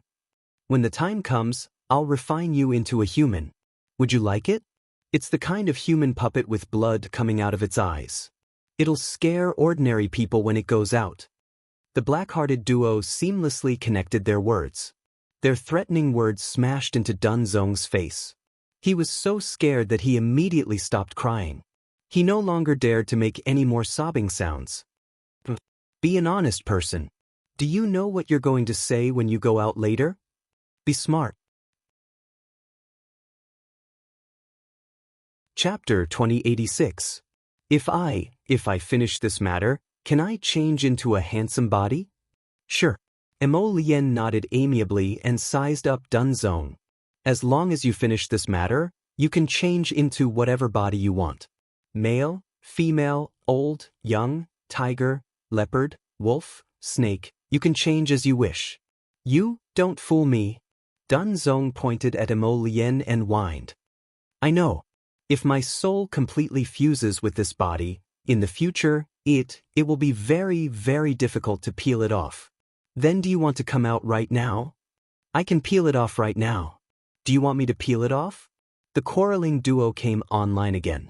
After a round of angry insults, the weak Dunzong pitifully ran out and covered his face as he cried, You two are bad people. Arbor had a speechless expression and raised his hand to tug at Mo Lien's sleeve. Isn't that bad? He's so weak, I don't know if he'll be exposed in 3 sentences in front of Madame Fong. Don't worry, Yuan Shurchen said with a smile. Dunzong is a quick-witted person. He looks funny, but he can basically complete the tasks assigned to him properly. Master, if I sacrifice my body, I'll lose my chastity this time. In the future, Kiki must treat me well. Dunzong ran back again and ran away like a rabbit after saying this. Arbor had a baffled expression on his face and didn't understand at all. What did he just say he would sacrifice? Yuan Shurchen couldn't help but want to laugh. She coughed lightly and shook her head. Nothing. Arbor looked at Mo Lien blankly. It's just letting him pretend to be the Shuntian Prefecture's prefecture master. How can it rise to that level? Yuan Shurchen's mouth twitched. She thought that Dunzong wouldn't want to take this opportunity to do something with Sun Yang's middle-aged Madame Fong, right? The 3 of them walked out side by side. Arbor said as he walked, Lotus, I want 10,000 pieces of jade, just about the same size as the ebony pieces. Okay, Mo Lien nodded and looked at her with a smile. Can Jojo draw jade talismans now? Arbor nodded. I don't know if I can do it for the first time, but I think with more practice makes perfect. Mo Lien patted her head and said, Of course. Back then, Jojo was still a little girl in a small shop in a deserted village. She would be envious of a few blank talisman papers. In the blink of an eye, he had become a profound great talisman master, and was able to draw jade talismans. Mo Lien sighed with emotion. She held Arbor's little hand and walked forward slowly. When the 3 of them walked out, they happened to hear Dunzhu scolding his subordinates. Why are you making such a fuss? Go, tidy up the rear courtyard and arrange for the guests to stay. Third young Miss Mu Roku, who had been waiting for them outside the central room, breathed a long sigh of relief and nodded approvingly at Dunzhu. It seemed that this Shuntian Prefecture's prefecture lord was also a smart person. Madame Fong walked forward with Fairy Lingfei's help and apologized to Arbor and the others. This concubine was too anxious before and didn't know what to do. Fortunately, I didn't hurt the guests. Otherwise, this concubine's heart would really be uneasy. Arbor nodded. They didn't say anything more to Madame Fong and followed the page boy who led the way to a courtyard to rest. Before they left, they sneaked a glance at Madame Fong. They felt that this woman wasn't simple. The moment Arbor's gaze fell on Madame Feng's back, it automatically shifted away. Chapter 2087. She decided that it would not be too late to act after investigating what happened back then. In her opinion, Gung Pengcheng was no different from a dead man. Before that, she had to clarify some things. The next afternoon, Arbor and his group, who had rested for the night, were invited to the main hall of Shuntian Prefecture. In order to entertain everyone, Prefecture Lord Gung, Dunzhu, not only did he invite Arbor and his group, he also invited many sect masters of Shuntian Prefecture. Madame Fong sat beside Dunzhu with exquisite makeup. Huang He and Ling Fei stood behind her. The banquet was filled with singing and dancing. Everyone toasted each other and chatted happily. Many sect masters brought their children to attend the banquet. Although they did not say anything, their eyes seemed to wander around the main seats. Prince Imo and Miss Chiao sat there. Although they did not speak, they inexplicably made people feel wary. Ah! Suddenly, a bald middle-aged man with a big round face stood up from his seat. He raised his cup and smiled rudely at Dunzone. "Manor Lord Gung, this must be the Crown Prince of King Jianpane from the Divine Land." No one knew that the Crown Prince of Jianpane had already left Shuntian Prefecture that night. Perhaps he had already returned to the Divine Continent. Dun Zhu waved his hand and turned to Imo Lien and Arbor. "Your Highness, Crown Princess, this is the sect master of Six Suns Sect, Qingguang." Dun Zhu could not help but want to cry when he thought of these sect masters. Last night, he had been kicked into Fish Orchid Planet by Hu Jechen. He had read a lot of old and new information about Shuntian Prefecture. His eyes were red and swollen. He had spent 4 days on Fish Orchid Planet from one night to the next. He had memorized all the information that he needed to memorize. This feeling was extremely satisfying. Sect Master Qingguang, this is the Crown Prince of the Divine Continent. He is not the Crown Prince of Jianpane you mentioned. That is the Crown Princess. The Six Suns Sect Qingguang was instantly filled with reverence, and he turned to bow toward Imo Lien and Xiao Mu. "My apologies for my lack of manners. This one didn't know that His Highness the Crown Prince had graced us with your presence. If my words have offended your Highness, please forgive me." His small Six Suns sect might be one of the top powers in Shuntian Prefecture, but in a place as big as Divine Continent, it could not even be considered as a small fry. Imo Lien didn't say anything and only nodded faintly. Although the sect leader of the Six Suns sect wanted to be on good terms with the Crown Prince, he could only sit down resentfully when he saw the Crown Prince's cold expression. Obviously, the Crown Prince of the Divine Land was not someone who liked to get close to people. When the other guests saw this, they hurriedly stood up and bowed to Imo Lien and Arbor. Soon after, they took their seats again. Both the host and the guest enjoyed themselves to the fullest. Madame Feng glanced at Dun Zong, who was sitting beside her, and frowned slightly. Madame Feng was unhappy that the prefecture master did not return last night. She sent someone to ask around this morning, but she didn't hear anything about the prefecture master spending the night with any of his concubines. Even the prefecture master did not spend the night with his new favorite vixen, Min Yang. As she was thinking, she heard a crisp sound. Madame Feng looked up, and her face darkened. The person who came was a woman with a graceful figure. Half of her face was covered by a white veil. Her cold eyes scanned the entire place. When they landed beside Imo Lien, she couldn't help but tremble. "It's her? It's really her." Just like that, he sat there silently, his face still expressionless. She wasn't seeing things.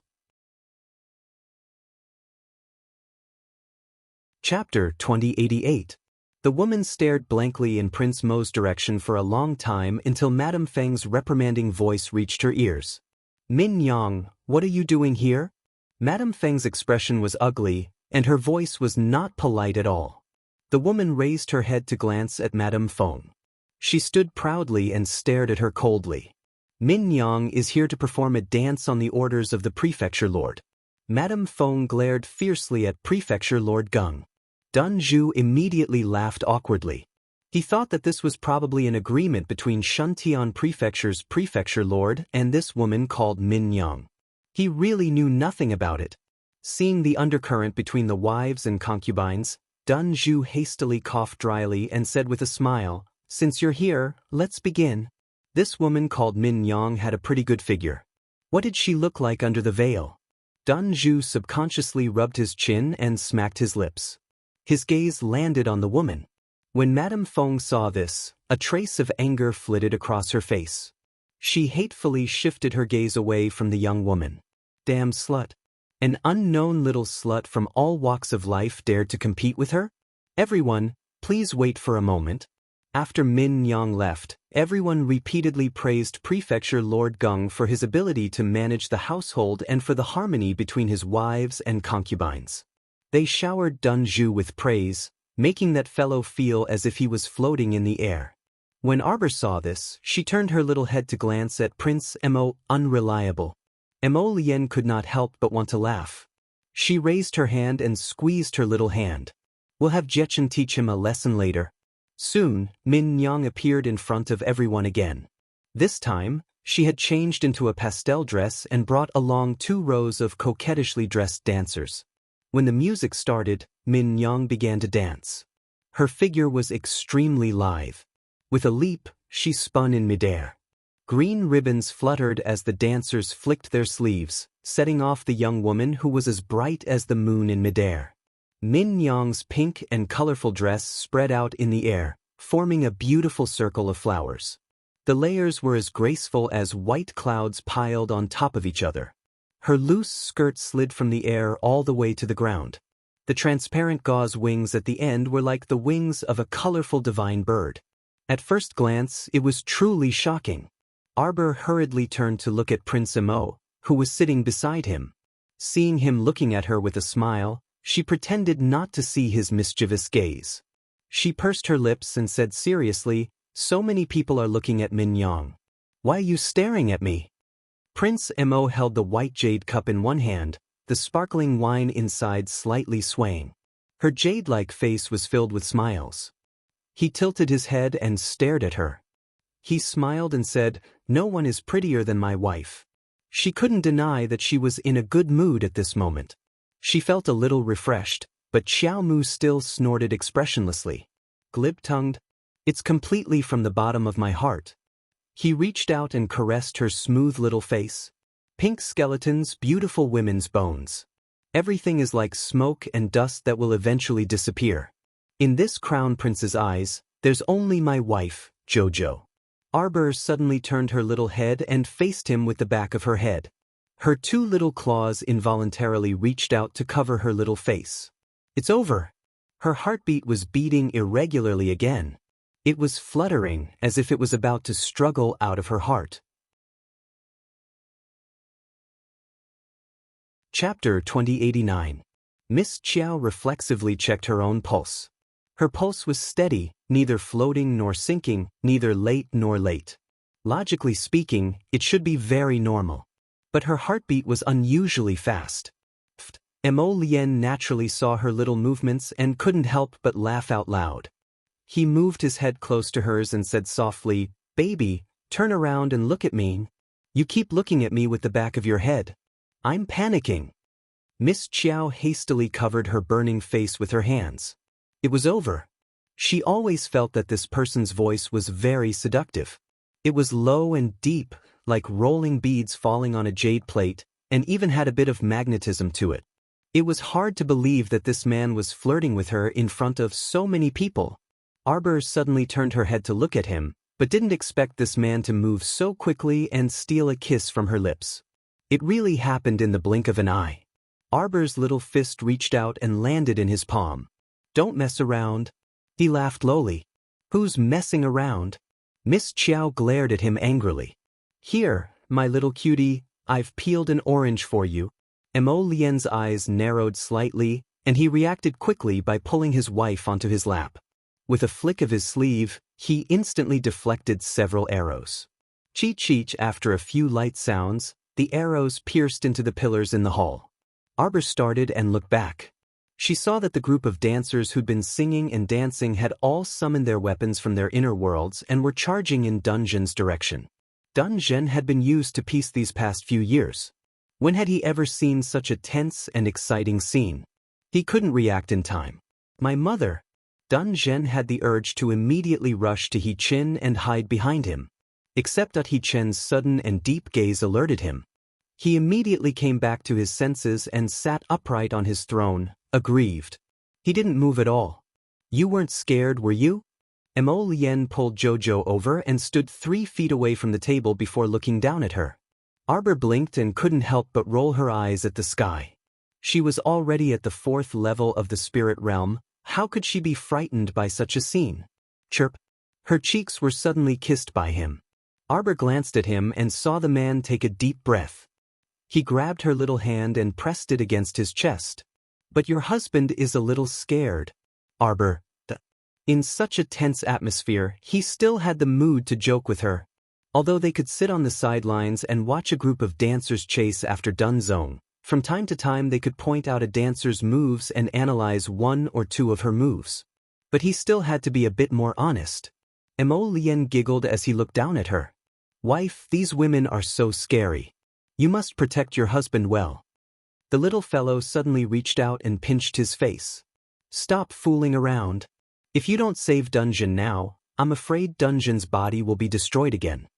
Mo Lien pulled down her little hand in amusement and nodded. But if you want me to save him, I'll save him. With that, he pointed a finger and blocked a few arrows that were flying in front of Dungeon. Dungeon had been frantically fending off the dancer's attacks. When he saw Mo Lien make a move, he couldn't help but tear up.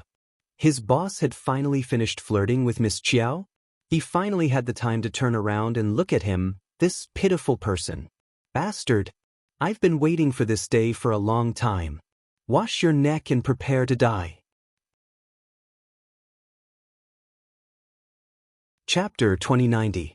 When he heard this, Dungeon's mind was in a mess. He saw a pink figure charging straight at him with a bright silver sword in her hand. She was about to slash down at his face. Did Min Yang write, direct, and act out an assassination drama? In the blink of an eye, he instinctively retaliated, throwing out a bolt of lightning that smashed onto Min Yang's sword. The sword couldn't bear the heavy blow and tilted slightly to the left. Min Yang's body sank. She rolled on the ground and got up again. She persevered and stabbed her sword at his chest again. Heavens! Dun Zhen frowned miserably. His entire face was scrunched up. He was a celestial venerable, but now he was trapped in the body of a spirit realm cultivator. It was really grieving. He suddenly felt that the world was full of malice toward him. Dun Zhen only felt that his vision was dark. He was a celestial venerable, that was a transcendent realm cultivator. Sob, sob, sob. He was actually being beaten up by a spirit realm woman. Sob, sob, sob. How big was the shadow in his heart right now? Bam. After Madame Feng threw a dancer out, her eyes flashed as she looked back at Dun Zhen. Lightning spirit? When did the mansion master cultivate the power of the lightning spirit? While she was thinking, a dancer pounced at her without any regard for her life. She bared her fangs and brandished her claws, full of anger, as if she was determined to die together with her. Even if she was stabbed by the sword in her hand, she still charged at Madame Feng with the power of self-explosion. Madame Feng couldn't help but turn pale with fright. She kept retreating. That person didn't give up. Madame Feng's face was full of panic. She hurriedly reached out and dragged Fairy Ling Fei, who was standing behind her, over. She quickly and skillfully pushed Fairy Ling Fei out to block the power of the self-explosion. Bam! Senior Sister Ling Fei. The little yellow crane's face was full of disbelief, as if it was the first day it met its master. It stared at her in a daze. Just now what happened? Master actually pushed Senior Sister Ling Fei out to block the attack? She did so without any hesitation. It was as if Senior Sister Ling Fei was just a cat or a dog that could be used to amuse or block evil spirits for her master at any time. Although the Kabuki was only a great mystic cultivator, the power of her self-detonation was not to be underestimated. Ling Fei was caught off guard and was caught in the middle of the explosion. Her cheeks were burned and her left eye was damaged by the explosion. The entire hall was shaking. Senior Sister. Fairy Yellow Crane cried out anxiously and hurriedly ran towards Fairy Ling Fei. Madame Feng's face darkened. She reached out to grab her disciple and advised, "Don't go over there." "Master, why are you doing this?" Fairy Huang he subconsciously brushed away her master's hand. Madame Feng's expression was somewhat gloomy. "I didn't do it on purpose. At that time, Ling Fei was standing beside me and I had no choice but to pull Ling Fei over to block the attack." He had no choice. Fairy Yellow Crane's face turned pale and translucent.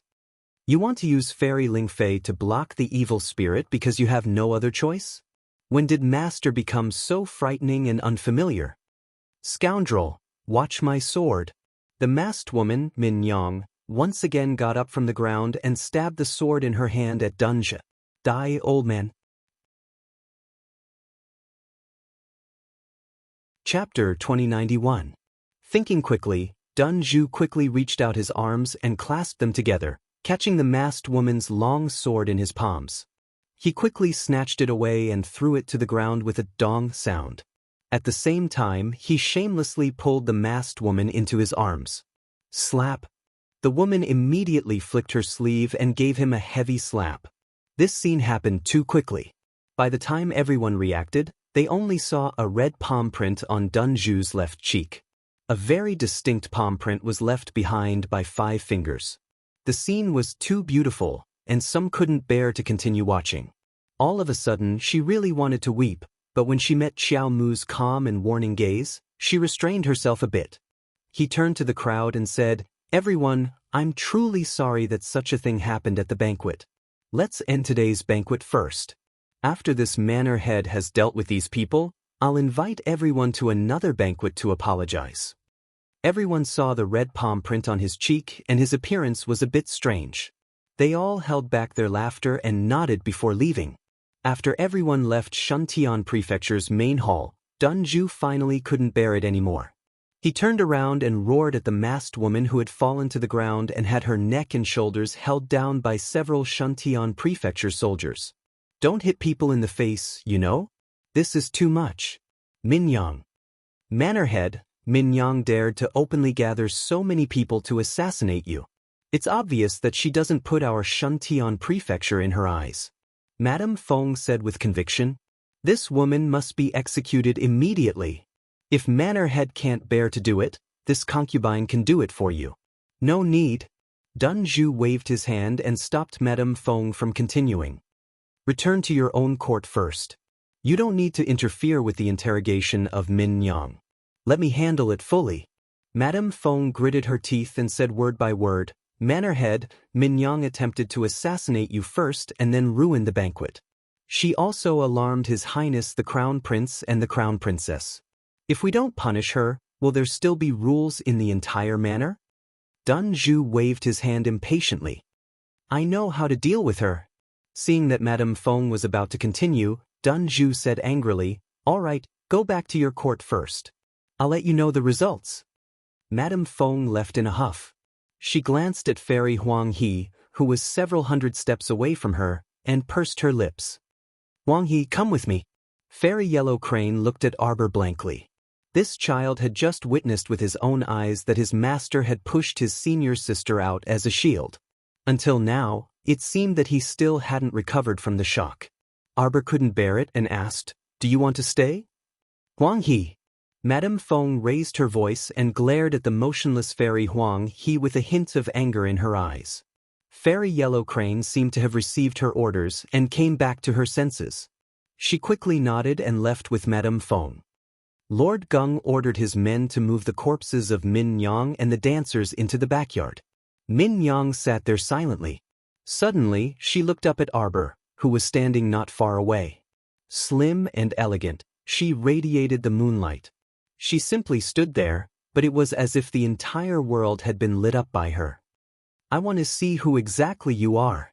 Dunju reached out his demonic claws and tore off the silk handkerchief on Min Yang's face without another word. Chapter 2092. The silk handkerchief fell down, but Xiao Mu was a bit shocked and flabbergasted at the face behind it. Her icy gaze landed on Min Yang's face, and she didn't say anything for a long time. However, Mo Lien, who was standing next to her, vividly sensed the fluctuations in her emotions. "What is it?" Mo Lien hastily pulled her to her side and hugged her waist, patting her comfortingly. "It's you." Arbor gritted her teeth and coldly stared at the woman. The woman lowered her head slightly and looked at the ground without saying a word. Little Tai Sui and the others glanced at Arbor in confusion. Judging from the little fellow's tone, it seemed like this woman called Min Yang was someone the little fellow knew. "Yi Lingmin, I thought you were dead already. I didn't expect you to still be alive." Arbor suddenly raised her hand, which contained layers of frost that gradually formed sharp icicles. "Little junior sister." "No, you can't kill me right now." "Little junior sister." Yi Lingmin abruptly looked up, her previously calm gaze gone, and her body trembled as she softly called out, "Give me a reason not to kill you." Arbor's tone was as cold as ice, and everyone could hear a tangible killing intent in her crisp voice. Murong Sun is dead. Third Ant Master is dead. Eldest senior sister, second senior sister, and the others are all dead. Arbor angrily roared in agitation. Why don't you die? You're the one who harmed so many people in the sect. What reason do you have to continue living in this world? Shouldn't you go to hell and be their slave to apologize? I want to apologize. I will indeed die. But not now. Yi Lingmin abruptly looked up and stared straight at Xiao Mu. She practically mustered all her strength to yell, "Not now. Little junior sister. There will be a day when I will willingly die. But not now." Reason. Xiao Mu stared at her frigidly, and the icicles in her hands stood erect. Under the illumination of the setting sun, those icicles seemed to be plated with a layer of hazy yellow. Yi Lingmin crawled a few steps forward and said calmly, "I've already found some clues. Although that Lu Yizhi is from Shuntian Prefecture, he came to our sect to seize the sacred water entirely out of his own selfish desires." That's right. He saw you using the mythical water in the competition, so he wanted to steal it. Didn't Murong Sun tell you not to use the holy water in front of other people? What's the point of telling me this? Xiao Mu ruthlessly kicked Yi Lingmin to the ground, causing her to roll down several floors along the steps. If you tell me all this, will my master come back to life? Yi Lingmin. Today, I will clean up the sect on behalf of my master and get rid of a future trouble like you for the sect. Yi Lingmin's body trembled and she pounded the ground. Little junior sister. You must not know about heavenly fate, right? What I'm investigating right now not only concerns our entire sect but also the future of our Seekong planet. You greedy coward. How dare you quibble in front of me? I'm not quibbling. I know Gung Pengcheng has a well-hidden private army. If we want to get rid of the entire Shuntian Prefecture, we must deal with this private army first. You don't need to worry about Shuntian Prefecture's affairs. Right now, you just need to die obediently. Chapter 2093. The look in Yi Lingmin's eyes changed slightly. She suddenly turned around and shot backwards. She was fast, but she didn't expect Arbor to be even faster. In the blink of an eye, Arbor was already in front of her. In an instant, a layer of jade-like hands wrapped around Yi Lingmin's throat. Yi Lingmin was shocked. She thought that with her current cultivation, she would be able to completely crush this junior sister. She didn't expect that after 3 years, her junior sister's growth would be on par with hers. She had been in Shuntian Prefecture for the past 3 years. Her growth should have been faster than her junior sister's. But now that Yi Lingmin couldn't help but laugh bitterly. This was probably due to the difference in their talents. Little junior sister's growth speed was simply breathtaking. Yi Lingmin was quick-witted in a moment of desperation, and her entire body abruptly leaned backwards, evading Xiao Mu's fierce chokehold. However, her left shoulder was scraped by an ice spike. A thin cut appeared instantly. Yi Lingmin did 2 quick somersaults and dodged to the side. With one hand on the ground, she panted slightly. Yi Lingmin looked up at Arbor. "Why didn't you fight back?" Arbor asked coldly. "Junior sister. I won't fight back." Yi Lingmin gritted her teeth. She turned to look at Shuntian Prefecture's Prefecture Lord, Gung Pengcheng. A trace of confusion flashed through her eyes. From the beginning until now, the mansion master had been standing there quietly. This action was too strange. She didn't have time to think. She flipped over and jumped onto the back of a goshawk that appeared in the sky. "Junior sister, I will definitely give you an explanation." Yi Lingmin threw out this sentence and flew away with the goshawk. Arbor didn't make a move. The others didn't either. Miss Chiao's eyes were like torches. She stared in the direction Yi Lingmin left. She suddenly turned around and walked out of Shuntian Prefecture without saying anything. In the courtyard of Shuntian Prefecture's matriarch, Madame Feng. The Crown Prince of Shenzhou and the others have just left. Madame Feng listened to the guard's report and nodded. Although she had grabbed the Ling Fei to block it, it was still the power of the explosion, and it had happened at close range. The aftershock of the explosion had also affected her. In addition, he had suffered some injuries before, so his current condition was not very good. Ling Fei had been placed on a stretcher made of vines and grass. It was now parked outside the courtyard and looked to be on the verge of death. As for Fairy Yellow Crane, she stood far away in a daze, staring blankly at Madame Feng. Seeing her like this, Madame Feng's mood worsened. Madame Feng forcefully slapped the armrest of the chair, coughed a few times, and angrily said, "Huang He, if you have anything to say, just say it. I feel that the matter of you pushing senior sister Ling Fei out. It was not right at all." Without waiting for Fairy Huang He to finish, Lady Feng's face darkened and she said angrily, "You don't need to care about this matter. Go and rest." "But master..." "Shut up." Madame Feng flew into a rage out of humiliation and scolded, "Things have already come to this. What else do you want me to do?" Fairy Yellow Crane's head drooped. There were some different emotions in her heart as she slowly dragged her feet back to her courtyard. It was her master who had clearly told her to say whatever she wanted to say. In the end, she was chased away by her master before she could even finish a sentence. Looking at the boundless road ahead and the broken branches and shadows in the courtyard under the setting sun, Fairy Yellow Crane's heart felt stuffy, as if she was holding in a breath. It was very uncomfortable. Chapter 2094. When night fell, a heavy downpour accompanied by thunder boomed. Fairy Yellow Crane hadn't been sleeping very well to begin with. Now that she was struck by lightning, she jumped up in fright. She pushed open the window and looked at the pouring rain outside. The pitch-black curtain of the night seemed to have a hole in it, and the rain poured down from above. A familiar scream suddenly entered Huang He's ears, causing her entire body to tremble. The maid beside her pushed open the door, took a cloth from the shelf, and wiped the rain off her body.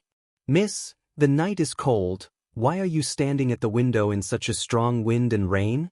Huang He hurriedly walked towards the door. "That scream seems to be senior sister Ling Fei's." "Yes, I heard news from Madame's court that Fairy Ling Fei's condition seems to have worsened."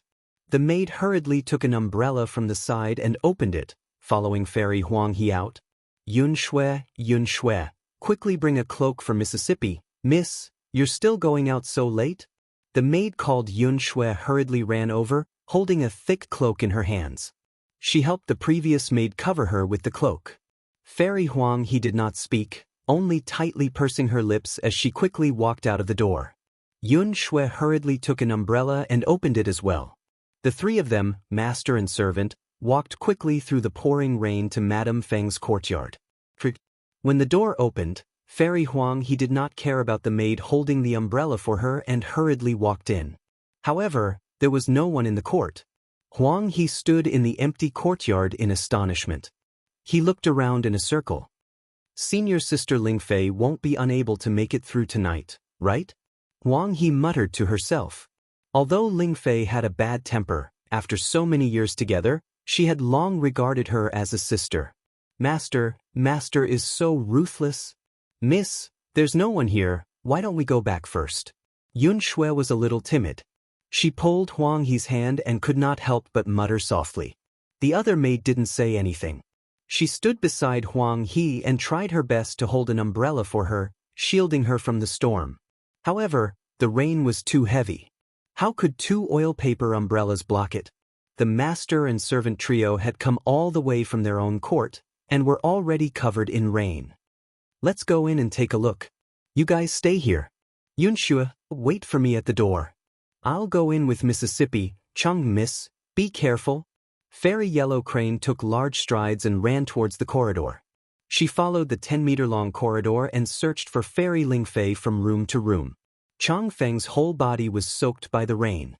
At this time, her whole body was shivering, but she gritted her teeth and asked, Miss, there is something wrong here." Something was not right. Not even a servant girl who did rough work was in her master's courtyard.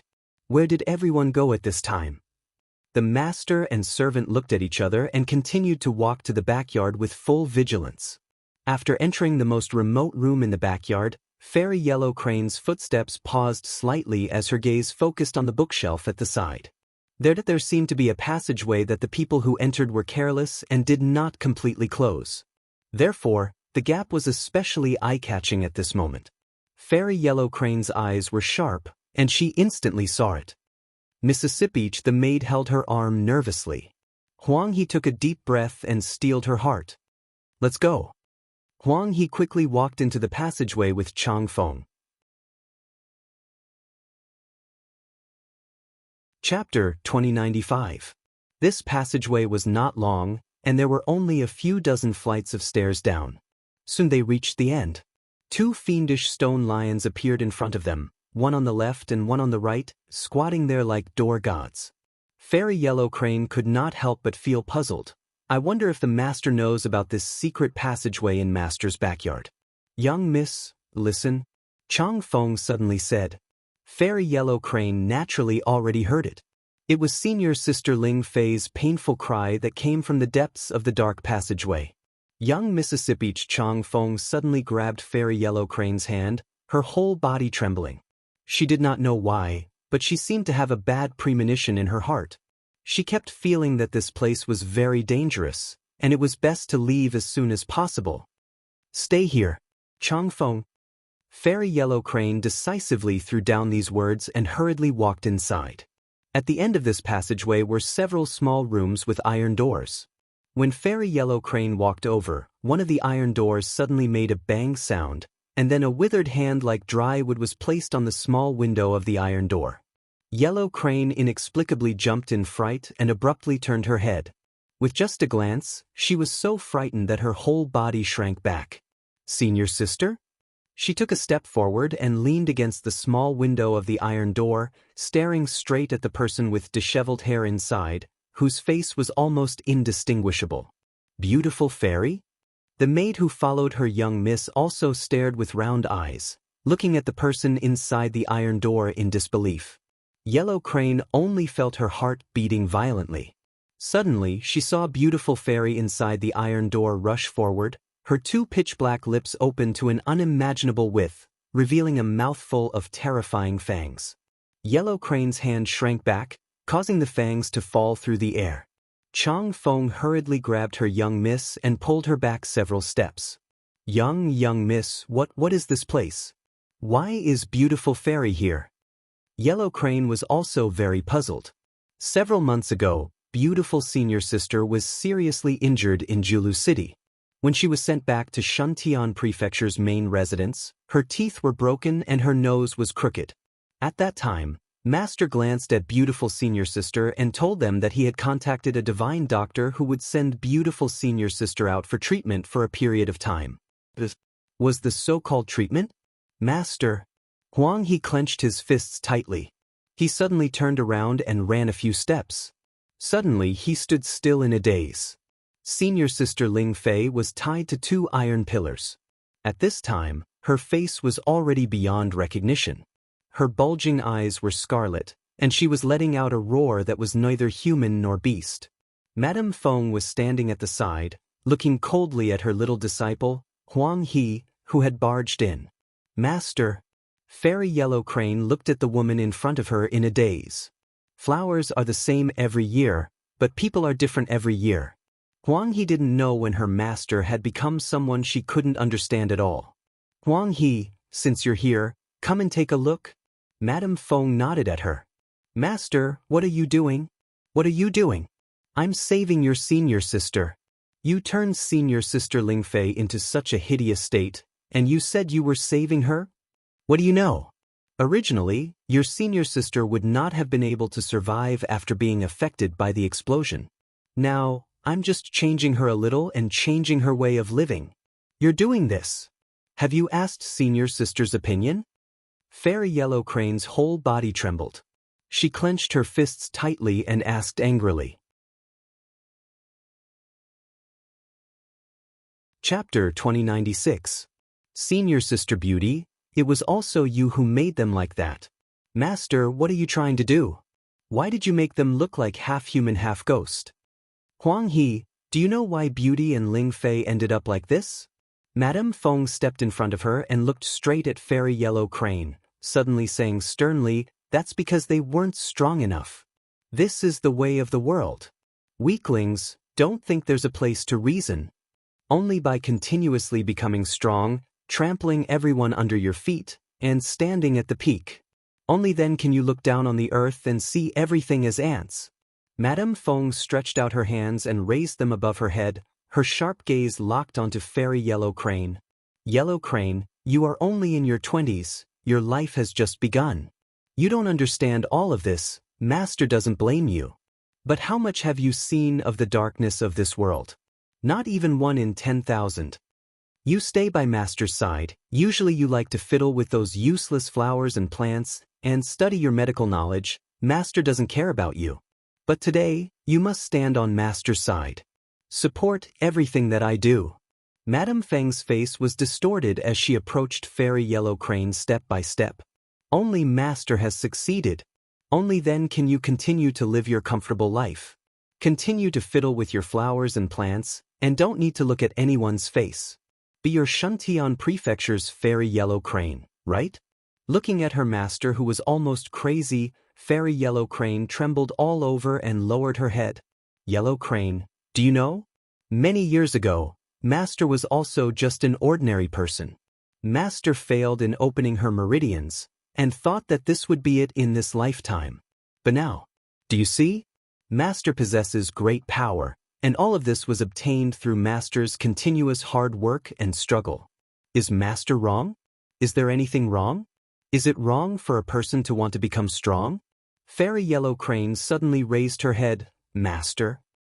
Senior Sister Beauty and Senior Sister Lingfei, why did they turn into corpse puppets?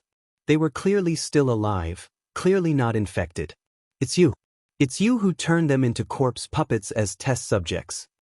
That's because they were stupid. Madame Feng's expression was agitated, and she suddenly took out a transparent medicine bottle from her sleeve. Do you see this? This kind of medicinal liquid could make an ordinary person strong.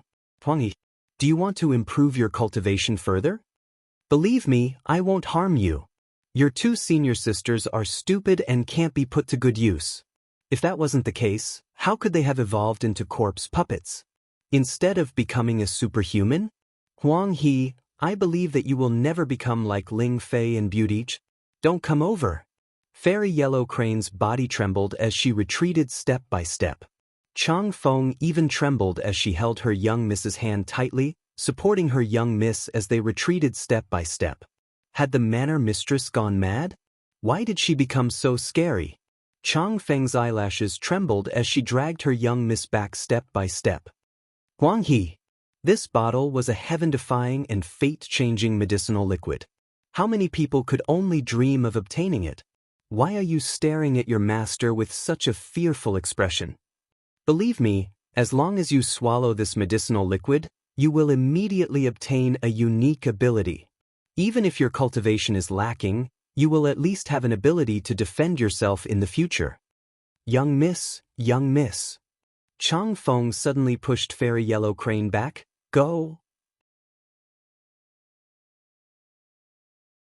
Chapter 2097. Right now, Madame Feng looked too abnormal. If Miss continued to stay here, nothing good would come out of it. Even if Chang Feng risked her life, she could not let Miss die here. Fairy Huang He was a famous alchemist in Shuntian Prefecture. In terms of cultivation, she was naturally not as outstanding as Ling Fei and Beautiful Fairy. With Chang Feng's forceful push, she stumbled forward a few steps. Turning her head, she saw Chang Feng pounce forward and hug Madame Feng. Turning her head, she saw Madame Feng standing still with tears in her eyes. She anxiously shouted, "Miss, run. Quickly run. Let go." Madame Feng was currently in a demonic state. Her hand formed a fist and fiercely smashed towards Chang Feng's back. With the first punch, Chang Feng spat out a mouthful of blood. There was blood at the corner of her mouth, but she still screamed anxiously at Huang He. With the second punch, Chang Feng spat out shattered internal organs. 2 streaks of black blood seeped out of the corners of her mouth. Her voice also sounded like she was on the verge of death. Huang He did not dare to stay any longer. With tears in her eyes, she turned and quickly ran out of the secret passage. From behind her came Madame Feng's deranged third punch, accompanied by the sound of Chang Feng spitting out blood. Fairy Huang He's heart ached. Tightly clenching her fist, she quickly ran out of the secret passage.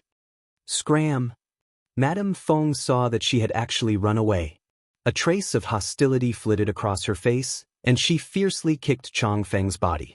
He originally thought that with this kick, Chang Feng would definitely be sent flying. Unexpectedly, Chang Feng tightly hugged her leg and desperately refused to let go. Madame Feng flew into a rage out of humiliation. She could only pull out a long sword and cut off Chang Feng's 2 arms. Then she quickly chased upwards. Outside, the pouring rain did not stop at all. Huang He tightly grabbed Yun Shui, who was lingering at the gate of the courtyard, and madly ran out with her. What happened, miss?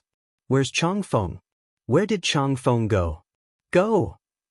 Huang He did not have time to explain in detail. She dragged Yun Shui out of Shuntian Prefecture. The rain on the streets converged. As the two fled, they stepped on the puddles on the ground, making splashing sounds. Huang He, Master has treated you well all these years. You actually dared to betray Master. Madame Feng's cold voice faintly came from behind them. Suddenly, a swift and fierce palm energy, carrying a terrifying spiritual pressure, attacked Huang He directly in front of him. Young miss.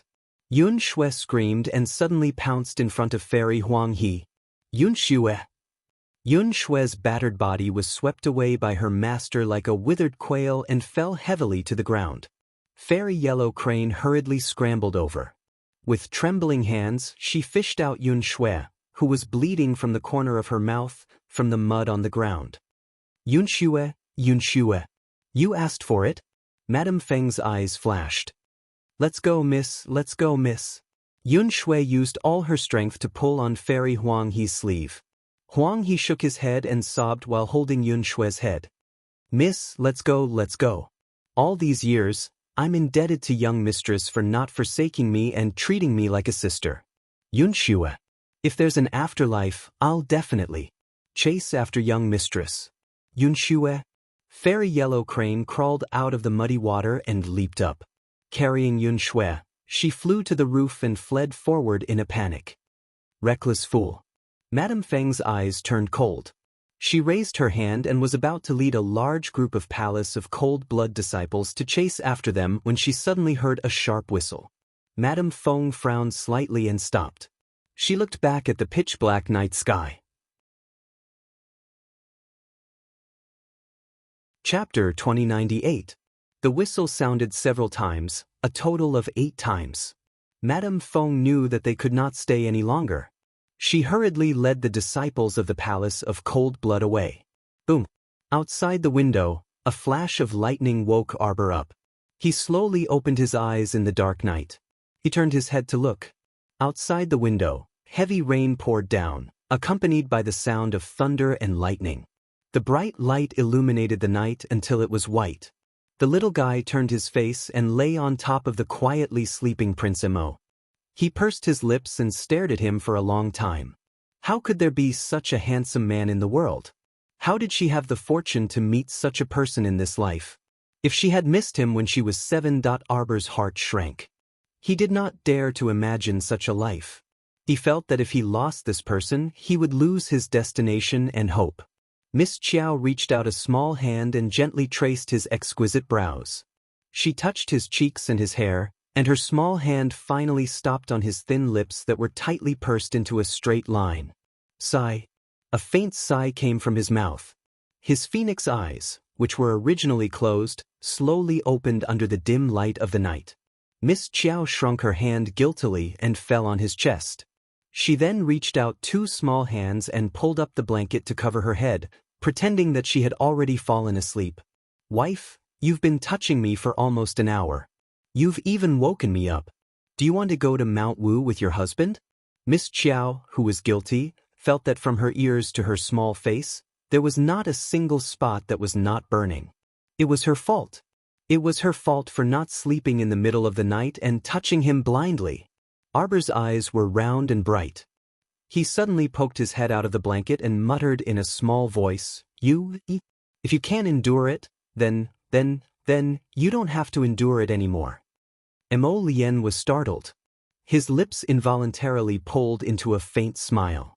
Being touched by this little guy, his heart was in a mess. How could he fall asleep? He simply sat up with her in his arms.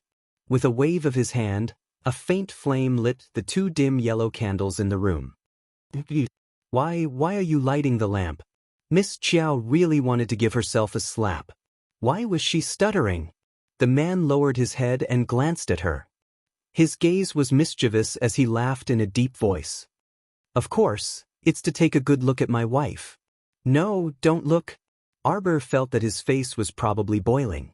It was so hot that it could probably cook an egg. Arbor reached out to block his eyes and glanced into the room. Extinguish. Turn off the lights. That won't do. How can I look at my wife when the lights are off? Mo Lien laughed in a muffled voice. He reached out and took her little hand down.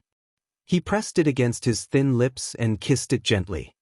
Chiao Chiao, do you know how much I like you? His slender fingers caressed her small face inch by inch as his phoenix eyes stared straight at her with a smile. I'm willing to give you the most precious and beautiful things in the world. I want you to be the happiest woman in the world. My Jojo deserves the best. My Jojo deserves to be treated with all my heart and give everything. My Jojo. My Jojo. You're good like this. So good that he couldn't bear to see her suffer even the slightest bit. He didn't want her to casually follow him in this small and shabby place. Why are you so good to me? Arbor's eyes welled up with tears. Chapter 2099. Why are you so good to me? Miss Chiao murmured. If you keep spoiling me like this, what am I supposed to do when I ascend to the heavens? Arbor reached out to touch his face. Mo Lien could not help but laugh. Silly girl, of course it's because you're my Jojo. He was willing to protect his little wife like a precious jade or a pearl. If his wifey wanted to ascend to the heavens, there was nothing he could do. At most, he would ascend to the heavens with her. Arbor arched in his arms. Looking at him under the light, she felt that he was abnormally hazy and extraordinarily handsome, like an exquisite jade carving in front of her. He was truly carved and polished, a beauty like jade. The little fellow's claws very naturally stroked his well-defined waist and abdomen under his clothes. Mo Lien. What, haven't you touched enough? The man helplessly reached out to press down on her restless claws. Arbor moved in his chest, looked up at him, and said softly, Husband. Mo Lien's heart was about to melt when she called him husband. His little one was really too torturous. Prince Mo could not help but want to sigh. At this moment, the storm was raging outside, but the room was filled with intimacy.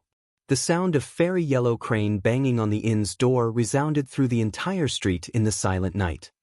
Open the door. Yellow Crane threw herself against the door. It was unknown whether her face was covered in tears or rain, but it was mixed with mud and water.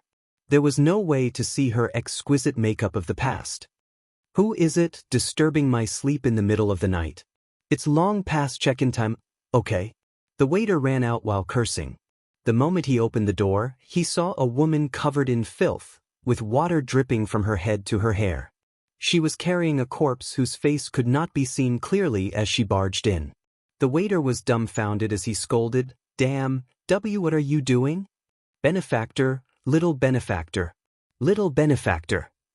Fairy Yellow Crane's eyes were unfocused as she cried out, You crazy woman.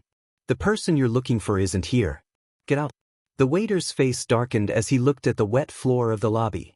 Where did this lunatic come from? Knocking on the door in the middle of the night? Not only did he disturb people's sleep, he even brought a corpse to the inn. Bad luck, bad luck, bad luck. How unlucky. If you don't leave, I'll get someone to kick you out. The waiter said angrily, Benefactor, benefactor. In the room upstairs, Arbor suddenly moved. It sounds like Huang He's voice. Mo Lien's arm that was circling around her waist tightened slightly before loosening by an inch or so.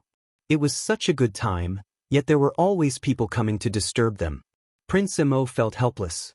It was already the middle of the night, and he couldn't even fall asleep while hugging his wife.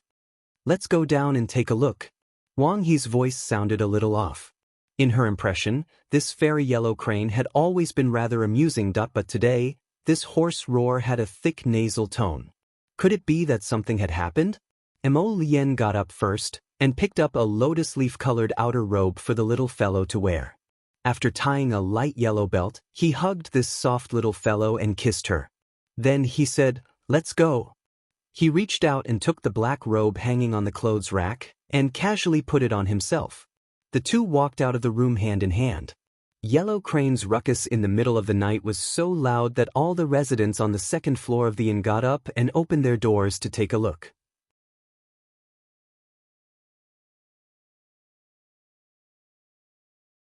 Chapter 2100. Dao Wuji quickly walked to the two of them and scratched his head. "What's going on?" "We'll go down and take a look. You guys rest first," Arbor said indifferently. "Forget it. You've already woken up. Let's go down together." Fairy Ginkgo giggled and took 2 steps forward, wanting to hold Arbor's arm. Mo Lien glared at her, but she didn't care. Since she wasn't going to hold her arm, she giggled and snuggled up to Arbor. "Little sister Qiao, big sister has always wanted to ask you. How can your skin be so good? It looks so fresh, like it's coated with a layer of jade. It's so bouncy." Fairy Ginkgo stretched out a finger and gently poked darling Qiao's cheek. Mo Lien glared at her with a murderous look.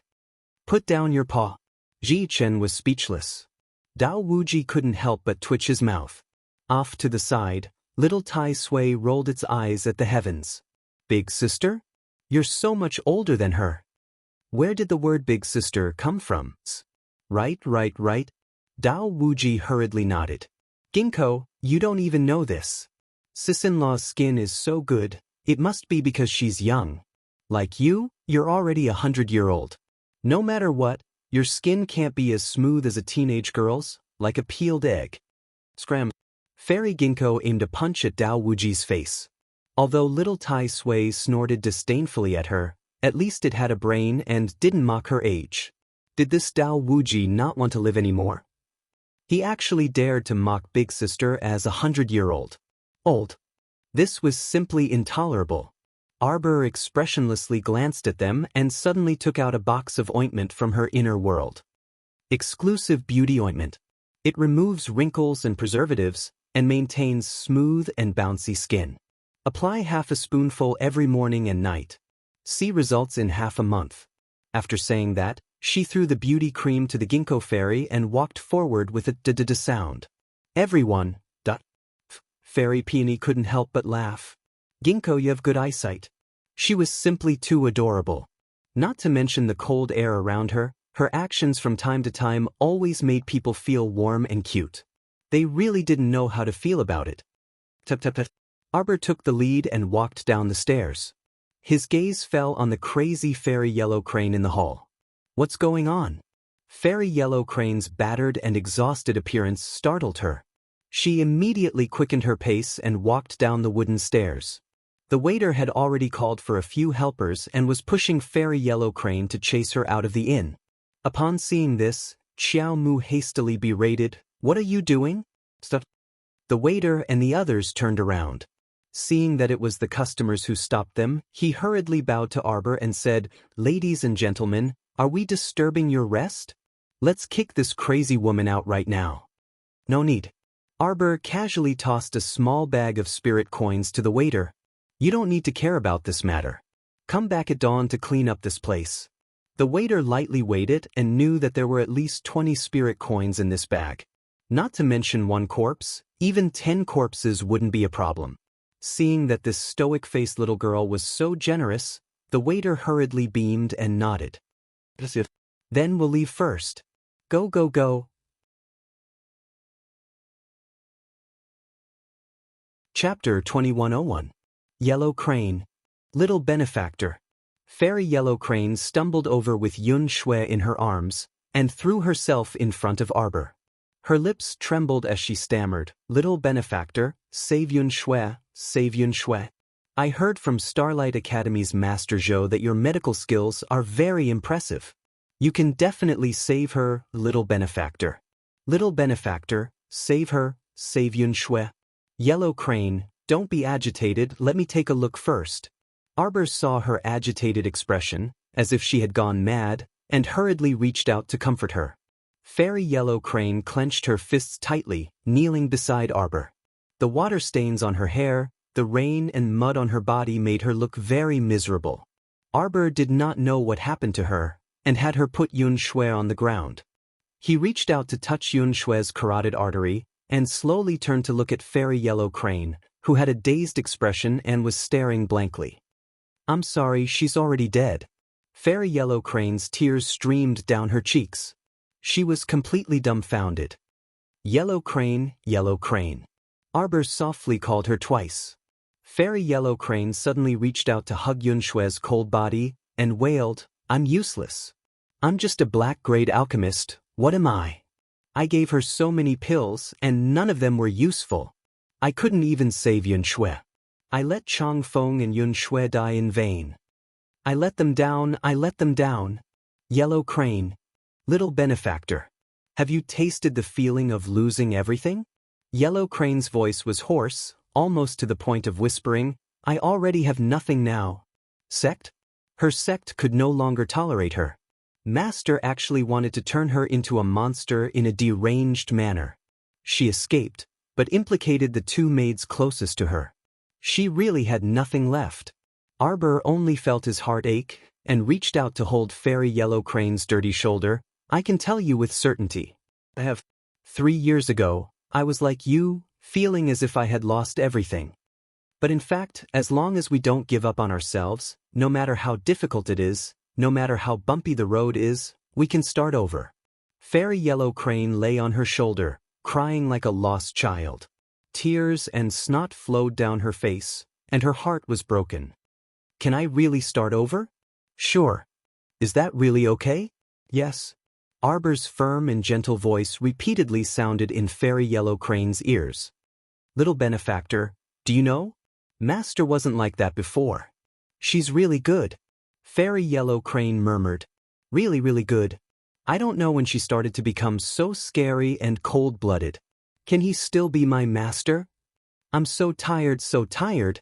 Little benefactor, I feel like I'm at a loss. I don't know where the road ahead is. Arbor reached out and tightly grasped her ice-cold left wrist. Yellow Crane, Yellow Crane. Seeing Yellow Crane gradually faint on her shoulder, Arbor reached out to support her, and beckoned to Fairy Peony and Ginkgo, come help. What's the matter with this clown? Fairy Peony and Ginkgo flashed to her side, and raised their hands to support Fairy Yellow Crane. I don't know for now. Arbor looked up at Emo Lien. The latter nodded at her. I'll tell Tong to investigate. Chapter 2102. Thousands of miles in Sangzhou, a dazzling purple light suddenly rushed out of the inner hall of the Imperial Ancestral Temple, illuminating the entire Sangzhou. Regardless of whether it was the officials in the imperial court or the common people in the streets, all of them were alarmed by this soaring purple light. Everyone rushed to the streets, pointing at the sky and discussing enthusiastically. Oh my God, what is that?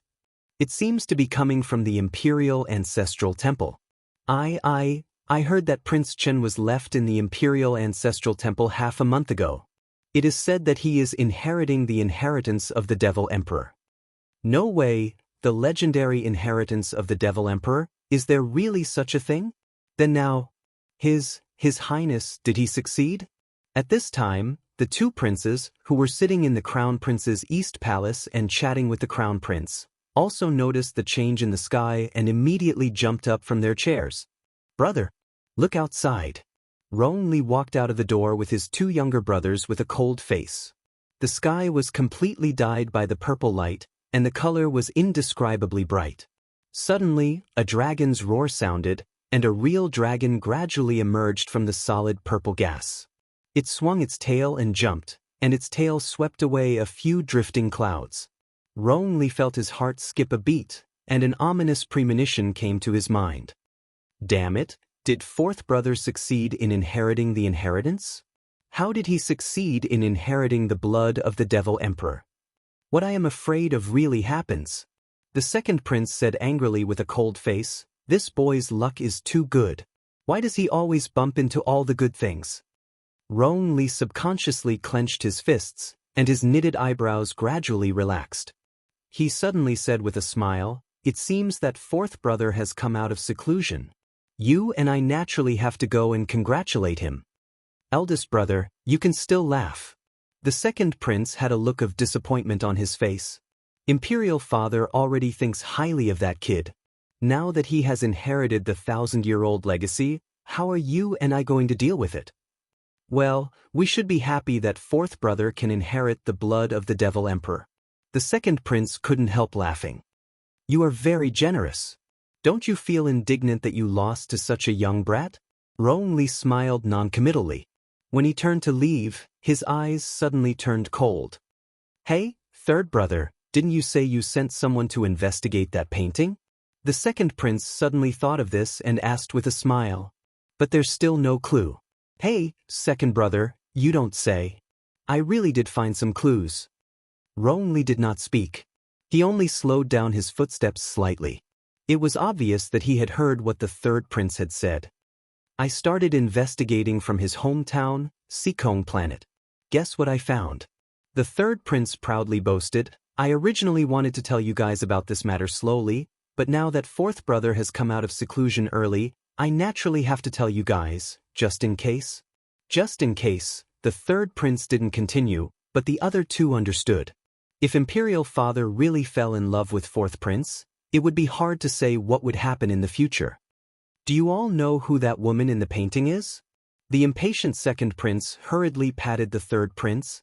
All right, don't keep us in suspense. Hurry up and say it.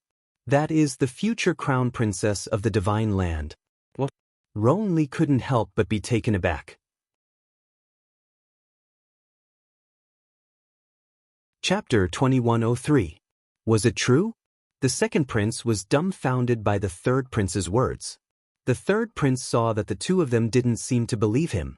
So, he quickly picked out some important matters and told them to his two elder brothers. Old Fourth seems to have a good relationship with the crown prince of the divine province.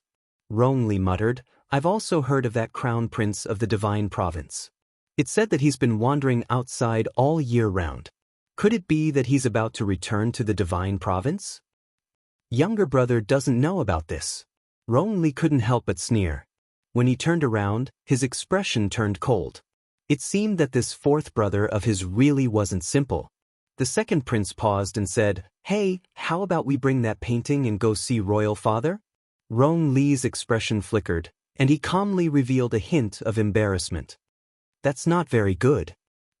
We're not going to make things difficult for him. Aren't we all planning for his sake? Who knows, Royal Father might be happy and make a decision for our good fourth brother. So what if she's the future crown princess of the divine province? Isn't she still the crown princess of the divine province? Rong Li's eyes flickered. In reality, he had long wanted to expose this matter to Royal Father, but he had always lacked an opportunity. Since the third prince was willing to take the lead, he naturally wouldn't dissuade him. Instead, he had to properly thank him for his righteous act. Go quickly. If Royal Father knew that he had such a cowardly son, he would definitely be very happy. On the other hand, Duan Yu had just stepped out of the Imperial Ancestral Temple when he was stunned by the carriage that came to welcome him. The officials who came to pay homage to the Fiend Emperor's bloodline all looked up at the tall and slender figure standing at the entrance of the Imperial Ancestral Temple, and they couldn't help but be spellbound.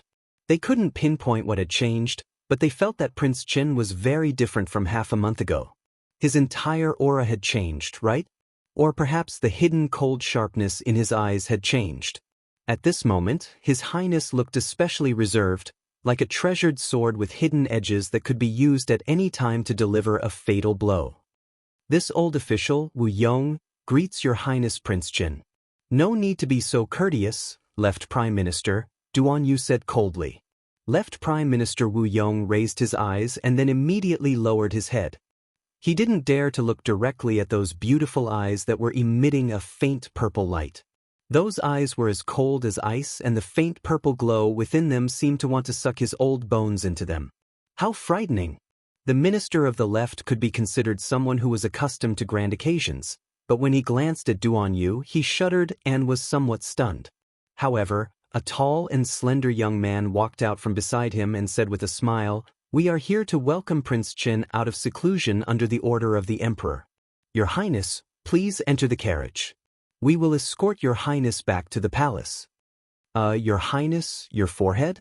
Currently, there was a light purple imprint on Duan Yu's jade-like forehead that resembled 3 flower leaves. It only appeared for a split second before disappearing. Wu Yong was nearly frightened to death by this young man, and he fiercely glared at him before hastily dragging him behind him. He then cupped his hands at Duan Yu and said, "Please, your Highness." Duan Yu nodded indifferently and turned to board the carriage. The chamberlain lowered the layers of muslin curtains, and the carriage started moving. Duan Yu face-bombed with one hand, his expression somewhat fatigued. A little fox suddenly wriggled on his body and drilled out from his body. Chapter 2104. The little fox's claws crawled on his clothes. Duan Yu's lips involuntarily curled into a faint smile. In that instant, the iciness in his eyes completely dissipated. Sigh. With a sigh, he picked up the little fox and placed her on his shoulder. He patted her and said, "Chestnut, if Xiao Xiao sees you like this, she won't like you anymore." Chestnut's claws forcefully crawled on his clothes, and it stuck out a small claw in protest, silently complaining while pointing at the sky and the ground. "Tisk, isn't it just advancing to 8-tailed? You actually don't even have the ability to transform and even lost the ability to speak." Woof woof. The little fox was cursing internally. It was actually disdained by this unreliable master. How infuriating! Was it his fault? If it weren't for him suddenly absorbing this whatever devil emperor bloodline crazily, how could it have become so wretched and inexplicably advanced to 8-tailed celestial fox? "Chestnut, thank you for accompanying me," Duan Yu said softly as he stroked the little fox's glossy fur. The little fox arched on his shoulder and suddenly slapped his head with a paw. It pointed at the sky and the ground and whimpered again. "Speak human language." Duan Yu calmly pulled away its paw and swept it a disdainful glance. "Little fox, when I advance to 8-tailed celestial fox, I'll definitely chirp by your ear every day until you can't sleep peacefully." Fairy Yellow he didn't sleep very well that night. She didn't wake up with a start until noon the next day, and she jumped out of bed in a flash. "Oh, you're awake. Hurry and freshen up since you're awake. Come down for lunch." A female voice drifted in from outside the window, startling her. After she finished freshening up and went downstairs, Fairy Yellow he quickly walked up when she saw the people in the inn's main hall. After bowing towards Qiao Mu and the rest, Huang he said with slight embarrassment, "Yesterday, I've made a fool of myself in front of everyone." "Alright, sit down and eat." Arbor pointed at the seat next to him, indicating for Fairy Yellow he to sit down. After Fairy Yellow Crane sat down uneasily, she opened her mouth and said, "Little benefactor." He was interrupted by Arbor. "We already know about what happened to you." Shuntian Hall was so big. Although everyone's hands couldn't reach into the main hall, they currently had the highest level of spies in the main hall. If one had the heart to investigate, there was nothing one could not find. Arbor really didn't expect that the palace lord of the Palace of Cold Blood was Tian Yun's man. At first, she only suspected that the Shuntian Mansion's mansion master, Gong Pengcheng, was colluding with the Heavenly Fate sect, but she didn't expect that the two of them were related to the Heavenly Fate sect. Indeed, birds of the same feather flock together. Fairy Yellow Crane looked at Arbor gratefully. "Thank you very much for yesterday's matter. I didn't help much." Arbor scooped a bowl of rice and handed it to her. "Do you have any plans for the future?" Fairy Yellow Crane shook her head blankly. "Let me give you a suggestion." Miss Chiao said expressionlessly, "You can pay for 2 years of food and lodging and follow us for the time being." Everyone! Exclamation point. Cough cough cough cough. Dao Wuji choked on a mouthful of soup. Arbor glanced at him, then turned to ask Imo Lien, "Hubby, did you charge?" A certain crown prince, who was used to Jojo's habit of charging fees, silently twitched his mouth and shook his head. "No, I didn't confiscate it." Arbor gave him a look that said, "You've suffered a great loss." Then he turned to little Tai Sui and Dao Wuji and said, "Pay up."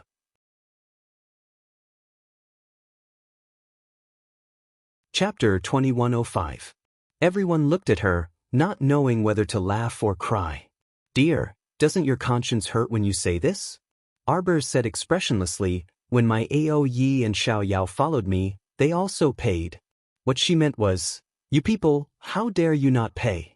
Everyone, Hu Shurchen chuckled and nodded repeatedly. "Yes, yes, you should pay. Look at you guys, you've wasted so many years growing up JoJo, yet you still eat and use her things every day. You should pay. Make it up for 8 or 10 years at once." "Aya, little sister Xiao Qiao, you gave me such a good beauty cream, so of course I have to pay." Fairy Ginkgo covered her mouth and smiled. With a flick of her sleeve, a small pile of rare treasures appeared on the table. "Little sister Xiao Qiao, please kindly accept it." Arbor expressionlessly put the pile of things into her inner world and looked at Dao Wuji, little Tai Sui, and the others. After everyone silently handed over their things, they all looked at Hu Shurchen, who was sitting on the side with a smile. "Why doesn't he have to pay?" Dao Wuji asked angrily. "Isn't it obvious? How can I be the same as you? I was personally summoned by JoJo. I'm hers and she's mine. With our relationship, do we still need to pay? What a joke. There are differences between close and distant, you know." Mo Lien cast him a sidelong glance before giving a non-committal harumph. "Moreover, I don't eat much," Hu Shurchen said plausibly. "Ha." Everyone looked at him coldly. Who was it that had to eat and drink well 3 times a day? And he said he didn't eat much? How shameless. Fairy Yellow Crane took out a bag of spirit coins from her pocket. 2 years of room and board. Here. Everyone, Arbor nodded and accepted all the things that everyone handed over. She raised her hand and patted Yellow Crane's shoulder lightly. "Don't worry, you won't be mistreated if you follow me." She paused as if remembering something. She turned to Fairy Yellow Crane and said, "You're one of us now. There's something I won't hide from you." The mouths of those who didn't know what was going on twitched. He had a feeling that Miss Chiao's next words would be more deceptive. As expected, Arbor glanced at the little Yellow Crane and said, "Actually, that time in the lava mountains, the reason why you were besieged by thousands of profound beasts, it's because of me. I sprinkled some medicinal powder to attract profound beasts and attracted the group of profound beasts over. You guys are really unlucky. You just happened to walk over, so you were innocently implicated. Then, we'll need to hunt a bunch of beasts for the entrance exam of our top-notch academy. It'll be troublesome to find them all over the place." That's what I came up with. Everyone was speechless. The corners of Emolien's mouth twitched, and she couldn't help but put her hand to her forehead. The little fellow's serious face was expressionless as he continued, "Saving you afterwards was also an unintentional act. I'm not as selfless as you think. As teammates, we'll be on the same side from now on. I have to tell you this. Don't worry, I won't cheat you in the future." Everyone, Fairy Ginkgo guffawed. "I can't take it anymore." Fairy Yellow Crane looked at her with a stupefied expression for a while before stammering, "I know." Then, she said gratefully, "Little benefactor, you're really a good person. You clearly didn't have to tell me this, but you still told me."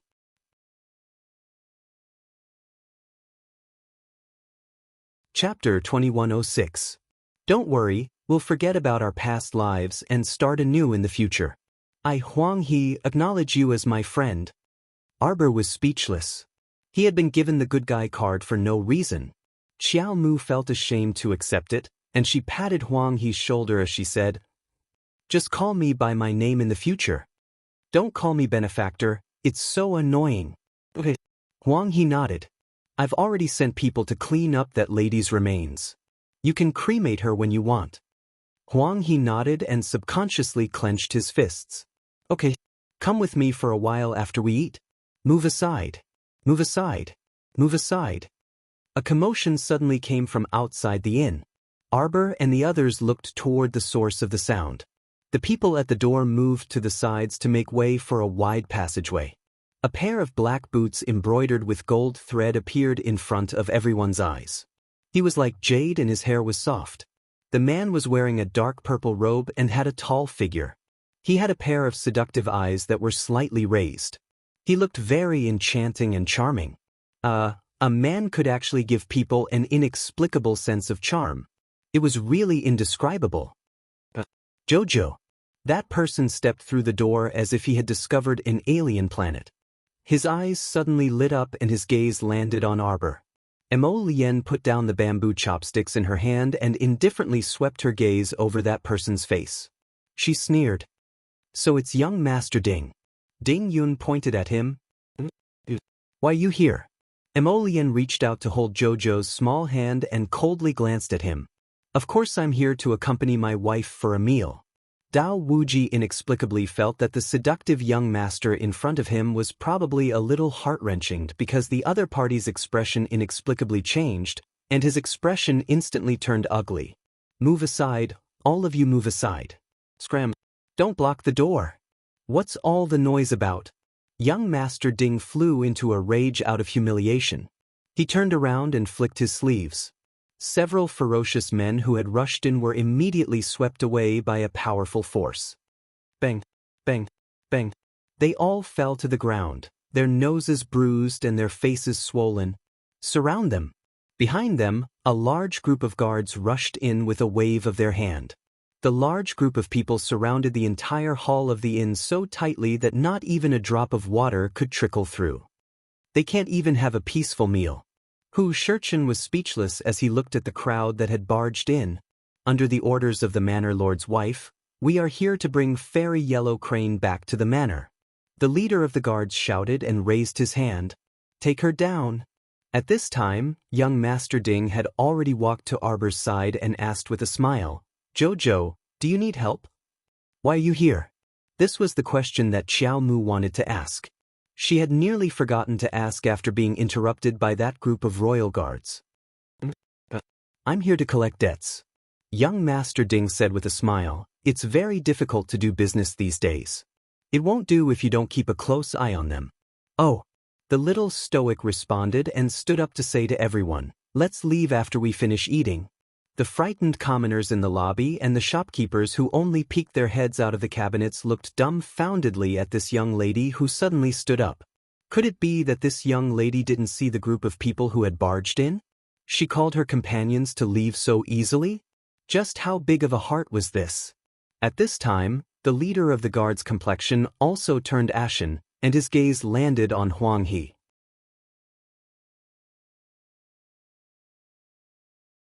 Chapter 2107. Seeing her sitting there motionless, the head of the guards simply had nowhere to vent his anger, and angrily rebuked, What are you all standing there for? Take him down. If there's any resistance, kill him on the spot. Arbor coldly snorted, What a big show! What a big show of power! Let me give you a piece of advice. If you don't want to die, then hurry and leave. Fairy Ginkgo also stood up, her slender waist swaying slightly as she seductively threw a coquettish glance at the head of the guards. The head of the guards stared blankly for a moment, then hurriedly regained his senses. His cold face flushed red, and he hurriedly shouted angrily, Hurry and surround them. Yellow Crane, I advise you to surrender without putting up a fight. Don't cause any more trouble. Just as he finished speaking, a black figure slightly swayed in front of them, and instantly arrived in front of the head of the guards. Where's all this nonsense coming from? Mo Lien's palm slapped over, heavily landing on the other party's chest, directly sending that head of the guards flying backwards, crashing out of the door with a loud bang. After being stunned for a while, the head of the guards was unable to crawl up, and just as he raised his head, he started coughing out blood. Mo Lien's expression was indifferent as she stood at the entrance of the inn. With a light flick of her sleeve, the entire row of people standing there, along with their head of the guards, all fell out of the inn, like a human pyramid. They piled up into a pile. After cleaning up the eyesores in front of him, Prince Mo turned around, and his figure flashed back to his wifey's side. Naturally holding her little hand, he chuckled softly, Let's go, Jojo, let's not bother with those idle people. Arbor nodded her little head, and her little hand was held by him as they walked towards the side room on the second floor. Fairy Yellow Crane's head drooped, her face listless. I've already escaped to here, I didn't expect that she still wouldn't let me go. Hearing this, Arbor raised her little hand high and patted the back of her head. I'm here for everything. What are you afraid of? Fairy Yellow Crane was taken aback for a moment, then turned her head and smiled at her. Isn't that so? We'll deal with whatever comes our way. At worst, we'll just kill them all. Fairy Ginkgo chuckled. If it wasn't for the perverse and ruthless look in her eyes, everyone in the hall would have thought that she was just joking. After everyone entered the room, they sat down in a circle. Arbor extended his hand and retrieved a wisp of soul remembrance from the storage talisman. He glanced back at little Tai Sui and said, "Let this dungeon rain stones." Little Tai Sui raised an eyebrow slightly. Are you sure? This guy is just a spiritual sense body. With this rain of stones, he will definitely turn into ashes. No, no, no, no. The Shuntian Prefecture's prefecture lord, Gong Pengcheng, was so scared that his entire body was trembling. He knelt in the dungeon and continuously kowtowed to Arbor. At this moment, he no longer cared about his dignity. All he wanted was his life. Unfortunately, Arbor didn't have the slightest bit of pity for him. He glanced at little Tai Sui and reached out to pound the dungeon. Then let me do it. Gong Pengcheng still didn't understand the meaning of Arbor's words. In the next second, that spiritual sense body seemed to have been pierced by a sharp blade. A transparent hole appeared in its body, and it held its head and screamed. Arbor silently retracted his spiritual sense and glanced at him with a sneer. Why haven't you told the truth yet? I'll confess, I'll confess, I'll confess. Crown Princess, what do you want to play? This lowly one will definitely tell you everything he knows. Arbor looked at him coldly. Tell me, who are you working for? Why are you biting me so hard? You're tuning in to the Passion Pages YouTube channel. We're so grateful for your support, and don't forget to subscribe to join us on this incredible journey through captivating stories. Your generosity through donations truly makes a world of difference, as it's the primary source of revenue that allows me to expand and enhance this channel for you. Thank you from the bottom of my heart for being a part of this adventure.